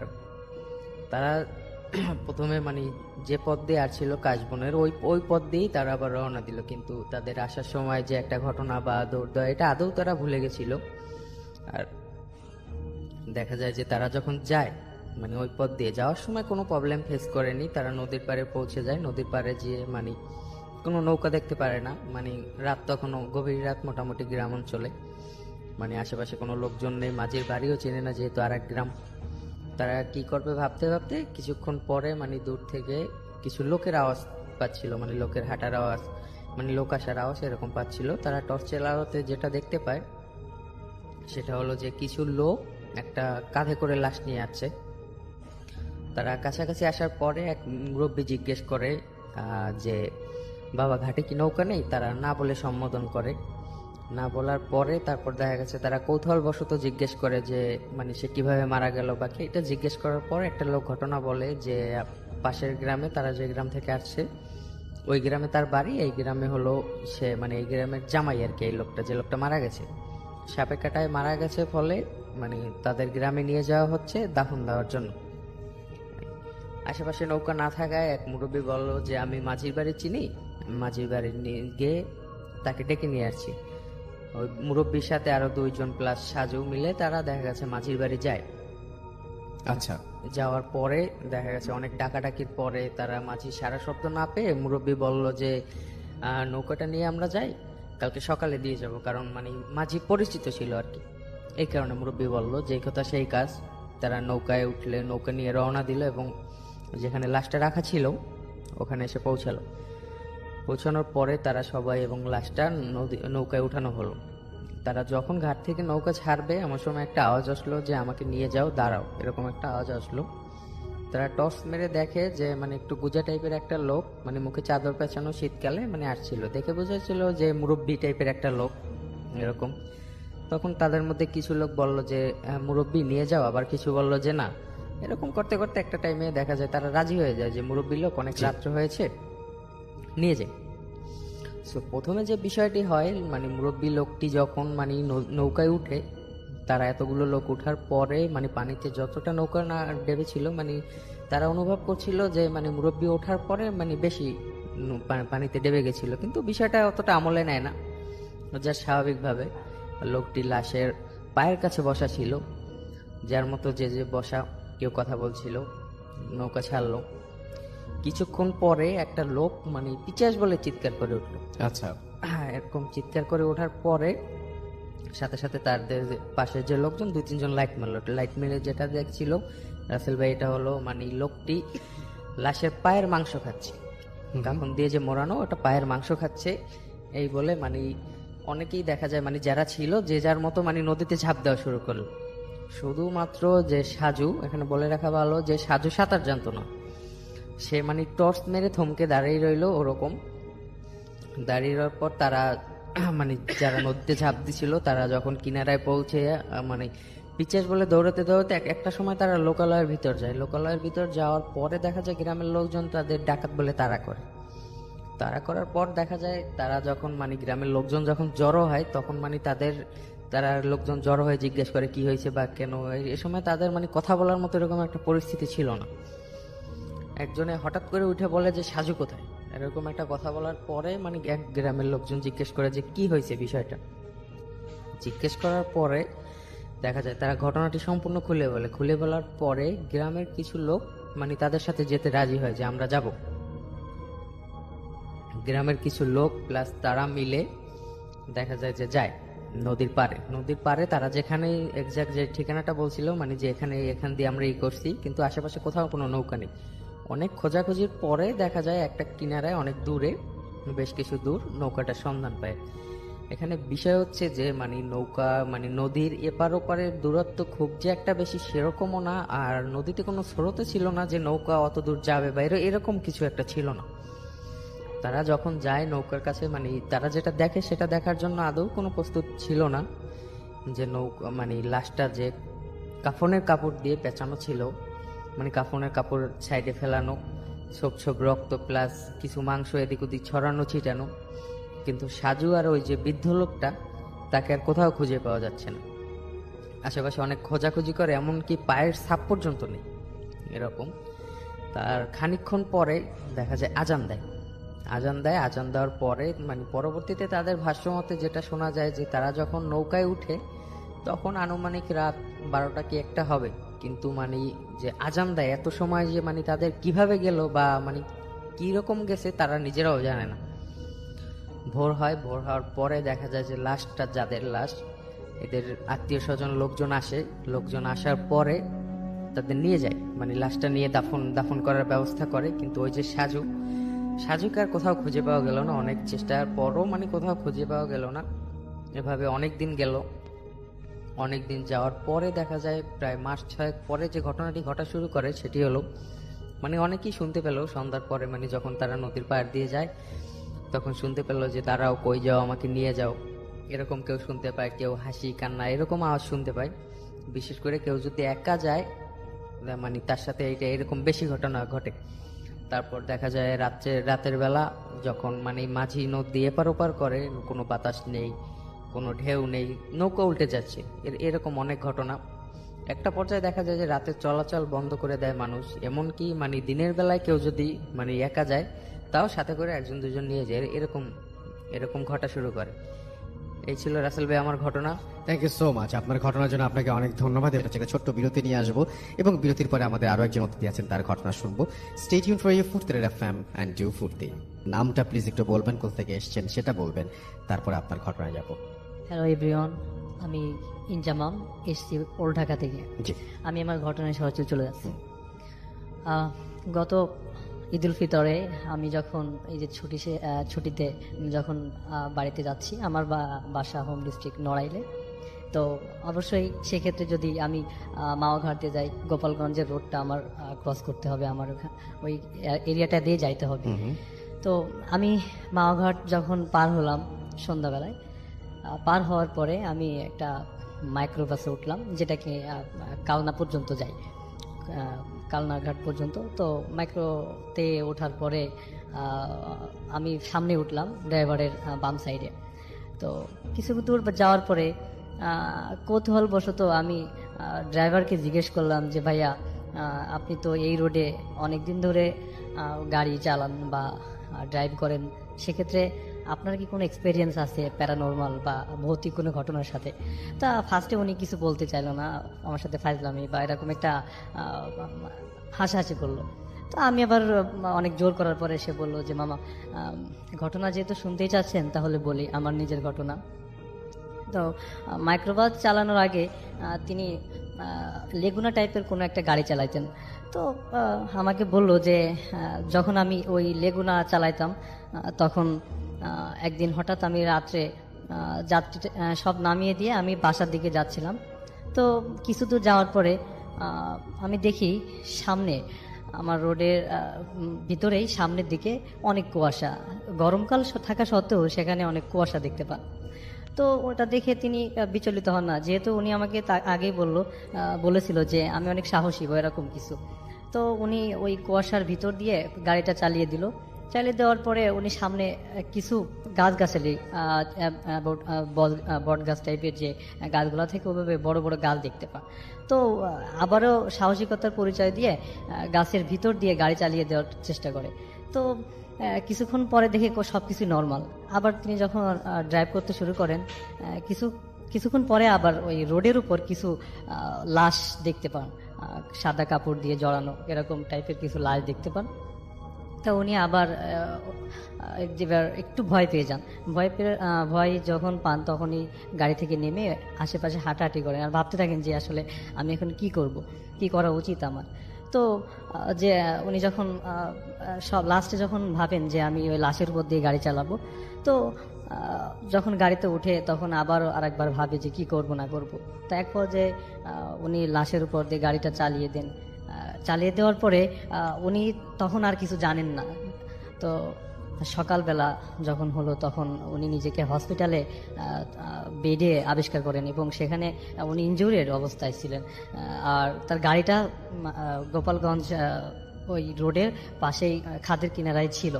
তো রাসেল ভাই, এখানে একটা কথা যে গোপালগঞ্জের ওই রোড দিয়ে বিশেষ করে যারা বাস ড্রাইভার, ট্রাক ড্রাইভার, যারা গাড়ি চালান, যা ড্রাইভ করেন, তারা মাঝে মাঝে এমন কিছু অদ্ভুত জিনিস দেখতে পান, যেমন বাচ্চা দৌড় দেয়, রাস্তা ক্রস করে, সাদা কাপড় পরা কিছু শেপ ওখানে যাতায়াত করে, দৌড় দেয় রাত্রিবেলায়, এভাবে মানুষকে ডিস্টার্ব করে, গাড়ি ড্রাইভারদের ডিস্টার্ব করে। আর মাঝে মাঝে রাত্রিবেলায় অনেক গাড়ি অ্যাক্সিডেন্টেরও অনেক খবর শোনা যায়। এটাও শোনা গেছে যে ড্রাইভাররা এমনও কিছু জিনিস দেখতে পান যে রোডগুলো অনেক রোড হয়ে যায়, 6, 7টা, 5টা, 3টা এরকম রোড হয়ে যায়। ওই কোন রোড দিয়ে তারা গাড়িটা ড্রাইভ করবে সেটা অনেক সময় ইতস্তত হয়ে যায়, যে গাড়িটা ড্রাইভ করতেও অসুবিধা হয় অ্যাটলিস্ট। তারপরে ফাইনালি দেখা যায় যে তারা অ্যাক্সিডেন্ট করে বা বিভিন্ন সমস্যার সম্মুখীন হন, যাত্রীও অনেক মারা যান। জি রাসেল ভাই, এটাই ছিল আমার ঘটনা। Thank you so much. আমি রাইয়ান, তেজগাঁ থেকে এসেছি। প্রথমেই যে ঘটনাটা আমি শেয়ার করতে চাইবো আজকে, জি, সেটা কিছুটা স্বপ্ন রিলেটেড। জি, আপনাকে যেটা আমি বলছিলাম বাইরে, ব্যাপারটা ছিল এরকম। আমাদের বাসা যেহেতু তেজগাঁয়, ওই টাইমটায় আমরা গ্রাউন্ড ফ্লোরে থাকতাম। তো একদিন রাতে ঘুমালাম। তো ঘুমানোর পর হঠাৎ করেই আমি অল অফ এ সাডেন আমি দেখতে পেলাম যে আমি আমার নানার বাসায় চলে গেছি। আচ্ছা। ওই মুহূর্তে। এবং আমার নানার বাসা ছিল ধানমন্ডিতে। প্রচুর আসা যাওয়া ছিল নানার বাসায়। সো ওখানের এনভায়রনমেন্টটা আমার খুব বেশি পরিচিত। অন্ধকার অবস্থাতেও আমি সম্পূর্ণরূপে বুঝতে পারছিলাম আমি ওই মুহূর্তে আমার নানা নানুর যে রুমটা ছিল ওই রুমে আমি ভাসছি। ভাসছেন আপনি? আমি ভাসছি। এবং আমি অন্ধকারে ফ্যানের যে শব্দটা হচ্ছে খুবই পরিচিত শব্দ, আমি সেটাতে টের পাচ্ছি। এবং আমি বিভিন্ন আসবাবপত্র ছুঁয়ে দেখছি, ধরছি। ইভেন আমার নানা নানুর রুমের সাথেই একটা ছোট বারান্দা ছিল। আমি ওই বারান্দাতেও গেলাম। ওটা গ্রিল করা ছিল পুরাটা। গ্রিল ধরছি, বাইরে জোছনা দেখতে পাচ্ছি। আবার রুমের ভিতরে ঢুকলাম। অল অফ এ সাডেন আমি ধপাস করে যেন আমার তেজগার বাসার বিছানায় পড়লাম এবং জেগে গেলাম। মানে পুরাটা ব্যাপার খুব তাড়াতাড়ি ঘটেছে। খুব তাড়াতাড়ি ঘটলো এবং খুবই অদ্ভুত একটা ব্যাপার যে এত রিয়েলিস্টিক। মানে আমি যেন ওখানে চলে গিয়েছিলাম ওই মুহূর্তটাতে। ওই সময়টা যেন আমি আমার নানার বাসাতে অবস্থান করছিলাম এবং আমি যেন হঠাৎ করেই আবার আমার বাসার বিছানায় চলে আসলাম। এরকম একটা ব্যাপার ছিল আর কি জিনিসটা। ওকে ওকে, আচ্ছা, আপনার সাথে তো আরো কিছু ঘটনা ঘটেছে, সেই ঘটনাগুলো আমরা একটু শুনে ফেলি যে আর কি ঘটনা আপনার সাথে ঘটেছে। আরেকটা ঘটনা আমি বলবো, এটাও আমার নানার বাসা কেন্দ্রিক একটা ঘটনা। আমি আগে একবার ইমেল পাঠিয়েছিলাম আপনাকে, ওখানে আমি একটু প্যাটার্নটা বলেছিলাম নানার বাসার, যে প্রতিটা তালার প্রথম রড যে সিঁড়ি, এটা থেকে ঘুরে পরবর্তী তালায় যাওয়ার আগে একটা করে ছোট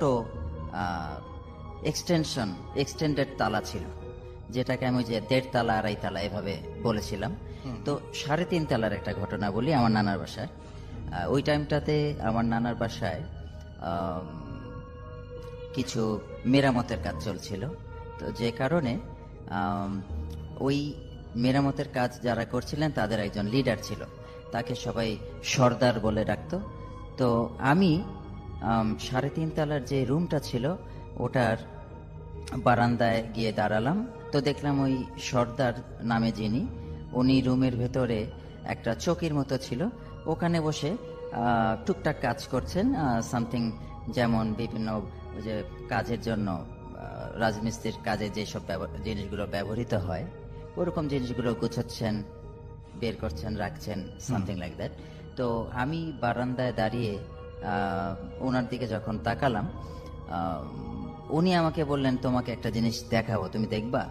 তো আমি বললাম যে হ্যাঁ দেখান তো। তো ওনার যে জায়গাটা উনি বসা ছিলেন তার পাশে একটা বাথরুম ছিল, আর ওই বাথরুমের সামনে একটা ড্রাম রাখা ছিল। তো উনি বাথরুমের দিকে তাকিয়ে বললেন আয়। তো বলার সাথে সাথে বাথরুম থেকে একটা সম্পূর্ণ কালো ফিগার, এটা কোনো চোখ নাই, মুখ নাই, কিচ্ছু না, জাস্ট একটা কালো বডি বেরিয়ে ওই ড্রামের মধ্যে খুব সজোরে একটা করে থাপ্পড় দিচ্ছে, আর সেকেন্ডের মধ্যে বাথরুমের মধ্যে ঢুকে যাচ্ছে। সে আবার বাথরুমের দিকে তাকায়, বলতেছে আয়। সঙ্গে সঙ্গে বাথরুম থেকে ওই ফিগারটা বেরিয়ে খুব তড়িৎ গতিতে ড্রামে থাপ্পড় দিয়ে আবার ঠিক সেভাবে বাথরুমে ঢুকে যাচ্ছে। এভাবে 3-4 বার এই ব্যাপারটা রিপিট হলো। তো সঙ্গে সঙ্গে আমি ওখান থেকে এক দৌড়ে মানে বাসায় চলে গেলাম। তো এটা ছিল সেকেন্ড ঘটনাটা। ওকে, আমরা আপনার কাছে আবারও ফিরে আসবো। আমি চলে যাব আমাদের হাফেজ মাইনুদ্দিন ভাইয়ের কাছে, তার একটা ঘটনা আছে, সেই ঘটনাটা আমরা এখন শুনে আসবো। চলুন শুনে আসি তার ঘটনা। আমি আজকে যে ঘটনাটা বলবো সেটা একটি বাড়িতে একটি অসহায় ব্যক্তি, বৃদ্ধা মহিলা, তাকে সে বাড়িওয়ালা থাকতে দেওয়া হয়েছিল। তো উনি কোনো রুম কক্ষে থাকেন নাই, উনি 4 তলার একটি সিঁড়ির মধ্যে উনি কিছু বিছানা নিয়ে বসে থাকতেন এবং উনি হাতে তসবি এবং পবিত্র কোরআন যে তেলাওয়াত করতো সেখানেই বসে উনি বিছানাপত্র করে এখানে সবসময় কোরআন এবং তসবি জপত। তো 1-1.5 মাস আগে নাকি উনি ইন্তেকাল করেন। তো পরবর্তীতে যে সিঁড়ির সাথে যে ঘরটা ছিল, উনি যতদিন ছিলেন এই সিঁড়ির কাছে ওই ঘর ভাড়া হতো না। কেন হতো না সেটা ইয়া করতো না। যখন উনি ইন্তেকাল করলেন, ইন্তেকালের পরেই যখন টুলেট লাগানো হলো, কিন্তু সেই ঘরটা ভাড়া হলো। তো ছোট একটি ফ্যামিলি সেই ঘরটা নিছে। তো বেশ সপ্তাহখানেক ওনারা এমনভাবে রাত্রিবেলায় কিছু শব্দ পেত সেই ঘরটাতে।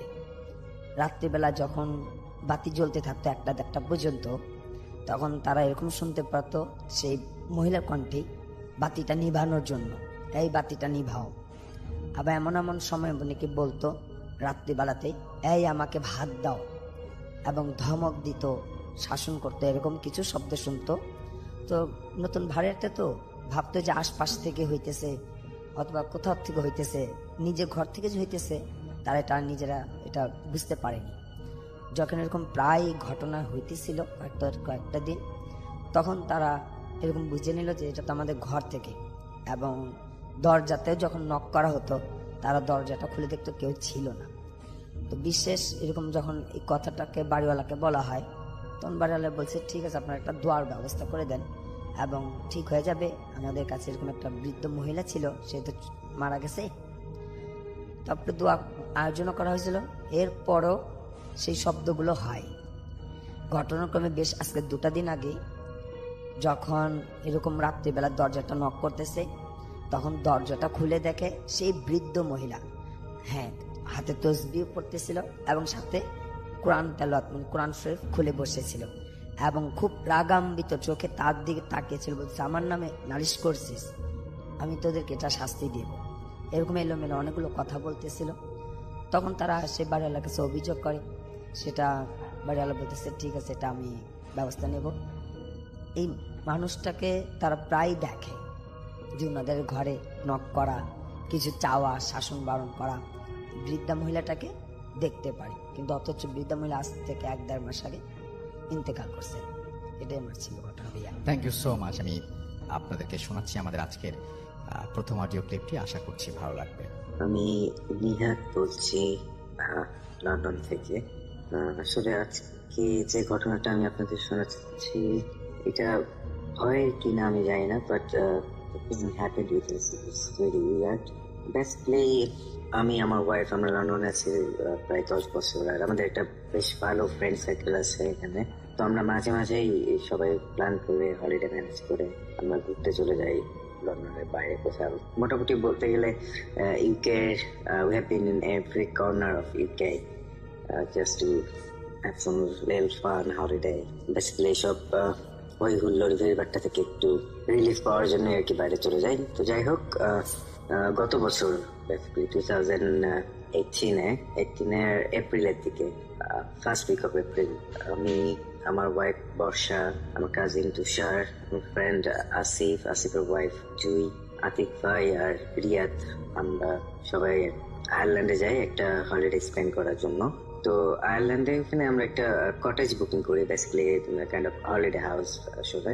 তো কটেজ বুক করে আমরা এমন একটা জায়গায়, এই জায়গাটার নাম হচ্ছে বেলিমেনা, আয়ারল্যান্ড বেলফাস্ট থেকে বেশ কিছুটা দূরে, অনেক একদম কান্ট্রি সাইডে। আর আসলে আমরা যে জায়গাটায় কটেজটা বুক করি, এটা মোটামুটি এমন একটা জায়গায় যার আশেপাশে উইদিন 6 মাইল রেডিয়াসের মধ্যে কোনো জনমানব নাই, কিছু নাই, যার শুধু কিছু ফার্ম হাউস। এগুলোতেও বেসিক্যালি হয়তো মাঝে মাঝে কেউ থাকে, হয়তো বা জাস্ট লুক আফটার দিচ্ছে, বাট নট এভরি টাইম। বলতে গেলে সন্ধ্যার পর থেকে পুরো এলাকা একদম ফাঁকা, কিচ্ছু না, একটা গাড়ি ঘোড়া দেখা যায় না। আর পাহাড়ের উপরে একটা কটেজ, নাইস, অনেক সুন্দর একটা ভিউ। আমরা সবকিছু মানে অ্যারাউন্ডের সবকিছু দেখতে পারি, বাট কোনো মানুষজন নাই, এই একটা। যাই হোক, আমাদের হলিডে ভালোই যাচ্ছিল এখানে, বেশ এনজয় করছিলাম আমরা সবাই। তো আমরা আসলে হলিডেতে যাই ওখানে 7 দিনের জন্য, যে আমরা 7 দিন এখানে টাইম স্পেন্ড করবো, then back to hell, I mean back to London. Again সেই রোবটিক লাইফ। এনিওয়ে, সো একদিন আসলে আমরা আমাদের কটেজেরই সামনে একটু গার্ডেনের মতো আছে, ওখানে বারবিকিউ করছিলাম সবাই সন্ধ্যায়। তো বারবিকিউ শেষ করে মানে একদম খাওয়া দাওয়া করে বেশ টায়ার্ড, তো সবাই লিভিং রুমে বসে ফায়ার প্লেসে আগুন জ্বালিয়ে আড্ডা দিচ্ছিলাম। তো সাডেনলি আমার যে কাজিন তুষার ও আমার ওয়াইফ বর্ষা ওরা বেশ ইয়ে করলো যে চলো ভূত দেখতে যাবো। ভূত দেখতে যাবো, ভূত কি মুখের কথা, কই যাবো ভূত দেখতে? তো আমি একটু মানে মোটামুটি আমি একটু রাজি ছিলাম না, প্লাস আমার যে ফ্রেন্ড আসিফ ও একটু উঠছে যে না কিসে এত ঠান্ডার মধ্যে রাতের বেলা বাইরে যাওয়ার দরকার কি, আমরা ঘরে বসে কাঠ টাট খেলি আড্ডা দিই এমন। বাট তারপরে ওদের ইচ্ছার সাথে কুলে উঠতে পারলাম না। তো এর মধ্যে গুগল তো আছেই, হ্যাঁ ওরা গুগলে কি সার্চ করলো যে একটা ফরেস্ট আছে, ফরেস্টে যাই। তো অনিচ্ছা সত্ত্বেও আমরা সব বের হইলাম। তখন অ্যারাউন্ড was 9:30 to 10 o'clock. তো যাই হোক আমরা সবাই গাড়িতে উঠে বসলাম। তুষার ম্যাপ দেখে দেখে ড্রাইভ করছে যে কোথায় ফরেস্টটা গেলে কি পাওয়া যাবে এরকম। তো আমরা যাই হোক গাড়িতে গল্প করতে যাচ্ছি। তো যেতে যেতে এমনি আমরা সব কাইন্ড অফ ভূতের গল্প যে যা জানি একজন একজনের সাথে শেয়ার করতেছিলাম, জাস্ট একটু পরিবেশটা একটু ভৌতিক করার জন্য। আর আসলে যখন আমরা বেরোচ্ছিলাম এতটা অন্ধকার, এত ডার্ক চারিপাশে, মানে জাস্ট আমাদের গাড়িটা চলতেছে, যতটুকু গাড়ির হেডলাইটের আলোটা যাচ্ছে এতটুকুই দেখা যাচ্ছে, বাকি চারপাশে একদম অন্ধকার। ইভেন তো গাড়ির ভেতরেও আমরা একজন আরেকজনকে দেখতে পাচ্ছিলাম, এতটাই ডার্ক ছিল।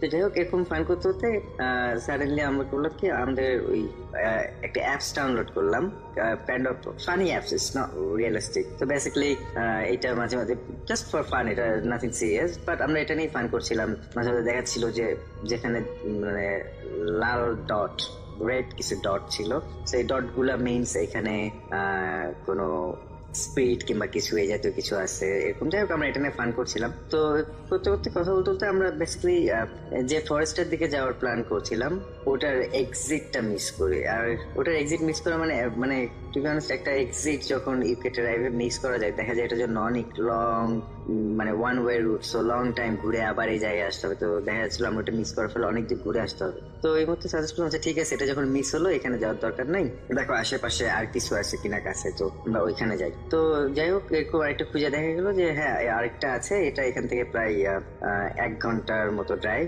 ওকে সময় তো আছে, কোনো কিছু নাই, বের হয়েছি যখন যাই দেখি 1 ঘন্টার ড্রাইভ। তো যাই হোক আমরা যেখানে যাওয়ার প্ল্যান করছিলাম যে ফরেস্টটাতে, ওইটা স্কিপ করে আমরা নেক্সট যে ইয়েটা যাওয়ার কথা ওইখানে উদ্দেশ্যে রওনা দিলাম আর কি। তো যাই হোক ওইখানে যাচ্ছিলাম, এরকম বোঝায় গল্প রাস্তায় চলছিল। তো যেতে যেতে আমরা একসময় আমাদের গন্তব্যস্থানে পৌঁছাই আর কি। তো ওইখান থেকে মানে রাস্তাটা বর্ণনা যে মাঝখান দিয়ে রাস্তা চিকন সরু রাস্তা, দুই পাশে শুধু গাছ গাছালি, আশেপাশে মানে জঙ্গলের মতো, আশেপাশে কিছু নাই। তো আমরা কিছু যেতে ওইখানে একটা মেঠো পথ আর কি, মোটামুটি ওখানে কোনো পিচ ঢালার রাস্তা নেই। রাইট সাইডে গাড়িটা তুষার ঢুকিয়ে দেয় যে এই যে জঙ্গলের রাস্তা পাইছি এদিক দিয়ে আমরা জঙ্গলে ড্রাইভ করে চলে যাবো। তো আমি তখনও হেজিটেট করছিলাম, প্লাস আমার ফ্রেন্ডরা ছিল ওরাও বেশ হেজিটেট যে না কি দরকার আসছি রাত বিরাতে। বেসিক্যালি ভূতের ভয় তা না, ধরলাম অজানা একটা জায়গা, আগে কখনো আসি নাই, এত রাতে এই জায়গাটা সেফ কিনা, আমরা যাচ্ছি মানে কত রকমের বিপদিত হইতে পারে। তো যাই হোক এইসব প্ল্যান করে এখন কে শোনে কার কথা। তুষার ড্রাইভ করছিল, সে তো অলরেডি ড্রাইভ করে জঙ্গলের ভিতরে গাড়ি ঢুকাই দেয়। তো যাই হোক একটু পরে যাইতেই রাস্তার মাঝখানে ঠিক মানে যেটা রাস্তা, তো ওইখানে হুট করে দেখি যে সে হার্ট ব্রেক করে। কি হলো হঠাৎ করে হার্ট ব্রেক কেন? তো দেখি যে রাস্তাটা বন্ধ, এখানে কিছু গাছ পড়ে আছে, মানে দেখে বোঝা যাচ্ছে যে অনেকদিন মানে আমি জানি না লাস্ট কবে এই দিক দিয়ে কোনো মানুষজন যাতায়াত করেছে কিনা, কারণ টোটালি যেভাবে গাছটা পড়ে আছে দেখে মনে হচ্ছে এটা অনেকদিন ধরে আছে, রাস্তাটাও পুরোটা বন্ধ, তো যাওয়ার কোনো উপায় নাই এইদিকে। আর ইভেন তো রাস্তাটা এত সরু যে ওখানে গাড়ি রিভার্স করা ছাড়া মানে একদম ব্যাক গিয়ারে পেছন দিকে আসা ছাড়া কোনোভাবেই ঘোরানোর কোনো উপায় নেই আর কি। সো সে আর রাস্তাটা মোটামুটি একটু ঢালুর দিকে যাচ্ছিল, সো রিভার্স করতে দেখা যাচ্ছে যে গাড়ির চাকা আটকায় আছে, বাট ওই জায়গাটাই ঘুরছে, বাট গাড়ির পেছনে আসছে না। আর ইভেন তো তখন আমার একটা সিচুয়েশন দেখছে যে আপনাদের মনে হচ্ছে যে ধাক্কা দিতে হবে, বাট ওই সিচুয়েশনে কেউ যে গাড়ি থেকে নেমে আমরা ধাক্কা দেবো পেছন দিকে গাড়িটা আনার জন্য, এমন কারেজ কারো হচ্ছিল না টু বি অনেস্ট। তো যাই হোক সামহাও আমরা ওইখান থেকে বের হয়ে আসি কি, বের হয়ে মানে গাড়িটা ঘুরাইতে পারি। তো গাড়ি ঘুরে যখন আসছি সাডেনলি আমাদের যে অ্যাপসটা ছিল হাতে তখন আমরা ওটা ফান হিসেবেই নিচ্ছি। তো এখানে সাডেনলি দেখা যাচ্ছে রেড ডট একদম, আর ওটা খুব বেশ নয়েজ করছিল, সামথিং লাইক দ্যাট। লাইক তো যাই হোক আমরা ওটা নিয়ে তো আসিফ একটু ভীতু টাইপের। প্লাস আমার ওয়াইফ তো এটা নিয়ে বেশ ফান করছিল বসে অনেকক্ষণ। রিয়াদ আতিক ভাই ওদের কোনো কমেন্টস নাই, ওরা চুপচাপ মানে যে যা বলছে এরকমই। তো আমি মোটামুটি বললাম যে থাক, যাই হোক রাস্তা যেহেতু বন্ধ পাইলাম, সামনে বাধা পাইলাম, দরকার নাই যাবার, চলো ঘোরাঘুরি তো হইলেই ভাই চলে যায় যে বাসায় যে কটেজে যে আড্ডা দিই আর কি। তো সাডেনলি হলো কি রাসেল ভাই গাড়ি ঘুরে, তো ভাবলাম তুষার যখন গাড়িটা ঘুরলো আমরা ভাবলাম ঠিক আছে আমরা যেদিক দিয়ে আসছি ওদিক দিয়ে তো বের হয়ে যাবো, এখন আমরা বেশি দূর আসি নাই। তো সাডেনলি সে কি করলো, গাড়িটা শুধু একটা নির্দিষ্ট একটা সেন্টার ধরে, মানে একটা মাঝখানে বেশ কিছু গাছগাছালি, বাট মাঝখানে একটুখানি ফাঁকা জায়গা, যেমন ধরেন আমাদের বাসার আঙিনা যেমন হয় যে হয়তো বা গাছগাছালি, বাট মাঝখানে সুন্দর রাউন্ড একটা ফাঁকা জায়গা। তো ওইটাকে একটা সেন্টার ধরে তুষার শুধু গাড়িটা ঘুরছে মানে রাউন্ড অ্যাবাউটে গাড়ি যেমন নেই ঘুরে সার্কেল করে, সেরকম 2-3টা সার্কেল দিচ্ছে। আর যখন সার্কেল দিচ্ছে গাড়ি হেডলাইটের আলোয় জঙ্গলের চারিপাশটা মানে আরো ভয়ঙ্কর হয়ে উঠতেছে, মানে যে দিকটা আলো যাচ্ছে সাডেনলি আলো এবং চারিদিকটা অন্ধকার। তো এরকম করতে তো হুট করে কি ব্যাপার, সে এমন করছে কেন? ঠিক আছে, আমি বেশ সারপ্রাইজ হই। এদিকে আসিফ জুই ভাবি ওরা তো জোরে জোরে আয়াতুল কুরসি পড়া শুরু করে দিচ্ছে, সবাই লা ইলাহা ইল্লাল্লাহ মানে কি। তো আমি হুট করে আমি তুষারের ইমিডিয়েট পেছনেই বসেছিলাম, হুট করে মানে খুব শাউট করে উঠলাম, এই তুষার কি তুমি ফান করতেছো এত রাতে, পাইছিলাম অনেক। মানে আমি খুব মানে জানি না কেন আমি এরকম আচরণ করলাম, খুব মানে খুব ভয় থেকে কিংবা কিছু থেকে আমি জানি না, ওরা খুব শাউট করে উঠলাম যে তুমি এমন করছো কেন। যাও তো সাডেনলি সে যেন মানে সেন্স ফিরে পেলাম, মানে মনে হচ্ছে যে তার এতক্ষণ যে সে যেটা করছে গাড়িটা রাউন্ড করে ঘোরাচ্ছিল ওর কোনো সেন্স ছিল না, কিংবা মানে সে ইচ্ছা করে করছিল না, মানে কেন এমন হলো মানে সাডেনলি সে যখন হলো তখনই সে ব্রেক করলো, ভাই কি না তুমি এমন ঘুরতেছো কেন, মানে কি একটা অবস্থা। তো এটা বলতে বলতেই তার হেডলাইটটা তখন সোজাসুজি যে জায়গাটায় পড়ছিল ওই জায়গায় ঠিক দেখি যে একটা কাইন্ড অফ কবর কিনা যায় না, বাট একটা মনুমেন্টের মতো ওইখানে লেখায় মানে একজনের নাম হচ্ছে ইঙ্গা মারিয়া। আমি যাই হোক আপনার সুবিধার জন্য আমি লিঙ্কটাও দিয়ে দিচ্ছি আপনাকে, আপনি এটা সম্পর্কে যেটা জানতে পারবেন। আমি এই কথায় পরে আসছি। তো আমরা ওইখানে দেখলাম এরকম একটা অবস্থা। তো দেখেই যখন সম্বিত ফিরে পেলো, তো আমরা যাই হোক ওয়ে আউট দিয়ে বের হয়ে আসলাম এবং মানে বলা বলেছি যে কি হইলো মানে বুঝলাম না, খুব একটা বড় বাচ্চা বাসলাম কিংবা মনে হচ্ছিল যে খুব বড় একটা বিপদ হতে যাচ্ছিল কিংবা এমন কিছু, বাট সামহাও আমরা রক্ষা পেয়েছি, জানি না আল্লাহর রহমতে। আমরা তো বেসিক্যালি বর্ষা আমার ওয়াইফ প্লাস তুষার ওরা যে এতক্ষণ যে জিনিসটা নিয়ে ফান করছিল ওরাও কেমন সবাই কোয়াইট হয়ে গেল, চুপ, মানে কারো মুখে কোনো কথা নেই, জাস্ট সবাই দোয়া কালাম করতেছে এমন। তো অন দ্য ওয়েতে গাড়িতে আস্তে আস্তে আমরা হুট করে সার্চ দিলাম, দেখি আমরা কোন জায়গাটাই, তো ওই জায়গাটাই সার্চ মার ওখানে যে একটা কবরের মতো দেখলাম, একটা গ্রেভিয়ার্ডের মতো, জিনিসটা কি হুট করে কেন আমরা এটা দেখলাম কিংবা এমন কেন হইলো কাহিনীটা। তো আমরা রাসেল আপনি বিশ্বাস করবেন এটা জানি না কোইন্সিডেন্স কিনা, আমরা যখন গুগলে সার্চ দিলাম ওই জায়গাটা সম্পর্কে, সাথে সাথে আমরা যেটা পাই যে ইঙ্গা মারিয়া হাউসার নামে একটা মেয়ে ছিল, সে ওইখানে মার্ডার হয় এবং মার্ডারটা হয় 1988-এ 6th of April। সে বেসিক্যালি সে একজন জার্মান নাগরিক, বাট সে সামহাও ওইখানে মিসিং হয় এবং ওই জায়গাটায় তার লাশ পাওয়া যায়। এবং রাসেল ভাই সবচেয়ে উইয়ার্ড থিং যেটা, যে আমরা যেদিন ওইখানে গিয়েছিলাম সেদিনটা ছিল 6th of April 2018, মানে basically exactly 30th date anniversary of her. Like এটা যখন আমরা দেখি আমরা মানে একজন আরেকজনের মুখ চাওয়া করছিলাম যে এটা কি হইলো বা এটা কেমনে সম্ভব। আমরা তো আরেকটা জঙ্গলে যাওয়ার কথা ছিল, আরেকটা ফরেস্টে, তো আমরা ওইখানে ছিল আমাদের বাসার কাছে, আমরা ওইখানে যাওয়ার কথা, ওইখানে না যে আমরা স্কিপ করে আরো 1 ঘন্টা ড্রাইভ করে কেন এই জায়গাটাই আসলাম এবং এই জায়গাটায় এসে এই জিনিসটাই কেন আমরা ফেস করলাম এবং ওই দিনটাই কেন 6th of April 1988। So Rasel ভাই আমি এখনো জানি না যে এটার কারণ কি বা এটা কেন হইলো, আমরা নিজেরা গিয়েছিলাম নাকি আমাদের সামহাও এখানে নিয়ে যাওয়া হয়েছিল। I don't really have any clue about this, but anyway এই ছিল ঘটনা। আমি জানি না রাসেল ভাই এটা ভৌতিক কিনা বা এটা কি, আমি বলতে পারি এটা most weird thing happened with us. আর আমি আগেও বলেছি যে আমি আপনাকে লিঙ্কটা পাঠিয়ে দিলাম, আপনি ভেরিফাই করে দেখতে পারেন যে এই জায়গাটাই এটা হয়েছিল। সো যাই হোক এই ছিল আজকে ঘটনা, আর আমার কাছে আরো অনেক ঘটনা আছে, ইনশাল্লাহ কখনো যদি দেশে আসি আমার খুব ইচ্ছা স্টুডিওতে এসে শেয়ার করবো। সো যাই হোক ভালো থাকবেন সবাই, দোয়া করবেন, আল্লাহ হাফেজ। আমরা চলে যাবো আমাদের পরবর্তী অতিথির কাছে। আপনার নামটা প্লিজ একটু বলবেন, আপনি কোথা থেকে এসেছেন, তারপর আপনার ঘটনায় যাবো আমরা। Okay, thank you so much Rasel ভাইয়া। আমি রায়ান রশিদ, এসেছি বাংলা মোটর থেকে।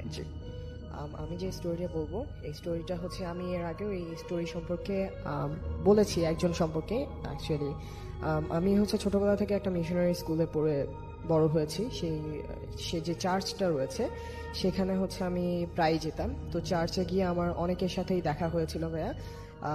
আমার যতদূর মনে হতো মানে তারা হয়তো বা ইলুমিনাতির সদস্য ছিল, বা আমি এর আগে ওই যে ডেভিড নামে একজনের কথা বলেছি, ডেভিড এবং স্যামুয়েলের কথা। তো আমি দেখেছিলাম দুইজনকে, ডেভিড এবং আরেকটা ছেলে ছিল যে হয়তো আমার বয়সী ছিল। তো ওই ছেলেটার মানে এই স্টোরিটা আজকে ওকে নিয়েই। আমি হচ্ছে শুরুতেই ওকে দেখতাম, মানে ও ছিল একেবারেই চুপচাপ এবং একদম অন্য জগতের মানুষ বলতে পারেন, এই টাইপের, মানে কি বলবো, পুরাই আলাদা। খুব মানুষের সাথে কম মিশতো, খুব মানে একটু রাগী ছিল। যার সাথে কথা বলতো তখন কথা বলতো, আর যার সাথে কথা বলতো না একেবারেই বলতো না।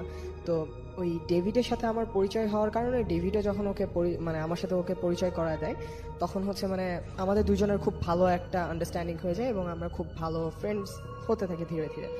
তো মানে ওর একটা বিশেষ জিনিস লক্ষ্য করতাম, ওর সাথে যখনই কারো রাগারাগি হতো, লাইক আমি একদিন একজনকে দেখেছি যে মানে ওর সাথে ঝগড়া করে বেশ খুব রাগ হয়ে গেছে ছেলেটা।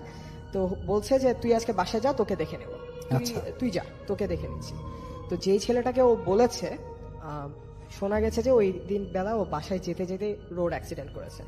তারপরে হচ্ছে একবার ওর গাছের কেউ সম্ভবত আম চুরি করেছিল, তো বলেছে যে আবার এখানে আসবে তার মাজা ভাঙবে।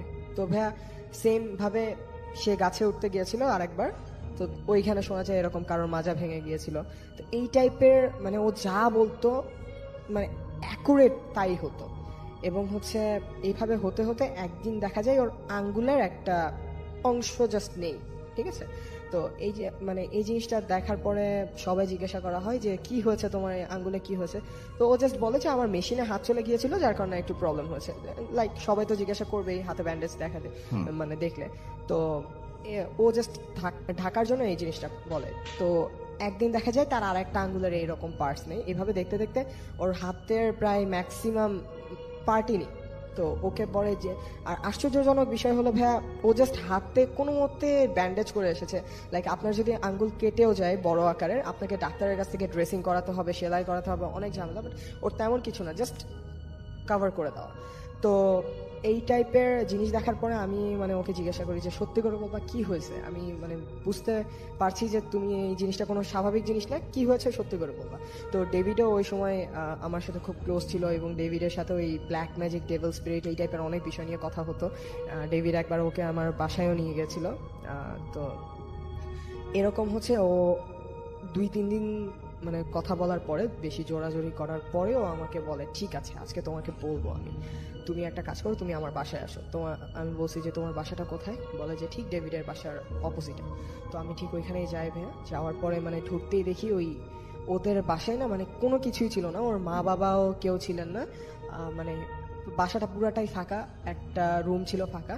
তো ওইখানে ভাইয়া মেবি একটা উইজা বোর্ড টাইপের ছিল, স্টার আঁকানো এই টাইপের। এবং ভাইয়া ওর বাসায় দেখতাম কি মানে প্রচুর দামি দামি পাখি, খরগোশ, এই টাইপের অনেক কিছু ছিল। ও এগুলো পালতো। তো ও হচ্ছে বলে যে আজকে তোমাকে আমি আমার প্রভুর সাথে দেখা করাবো, আজকে তুমি আমার প্রভুকে দেখতে পাবে। আমি বললাম রিয়েলি? আচ্ছা ঠিক আছে দেখি। তো আমি তো এই বিষয়গুলো নিয়ে তেমন মানে খুব বেশি ইন্টারেস্ট, বাট বিলিভ করি না তেমন, দেখি তোমার আজকে কথায় কি হয়। তো বলে যে ঠিক আছে তুমি এক জায়গায় বসো। তো ভাইয়া ও আমাকে একটা চেয়ারে বসায় গোল করে একটা দাগ দিয়ে দেয়, সামথিং পাউডার টাইপের কিছু একটা দিয়ে বলে যে তুমি, আমি যতক্ষণ পর্যন্ত না বলবো এখান থেকে বের হবে না।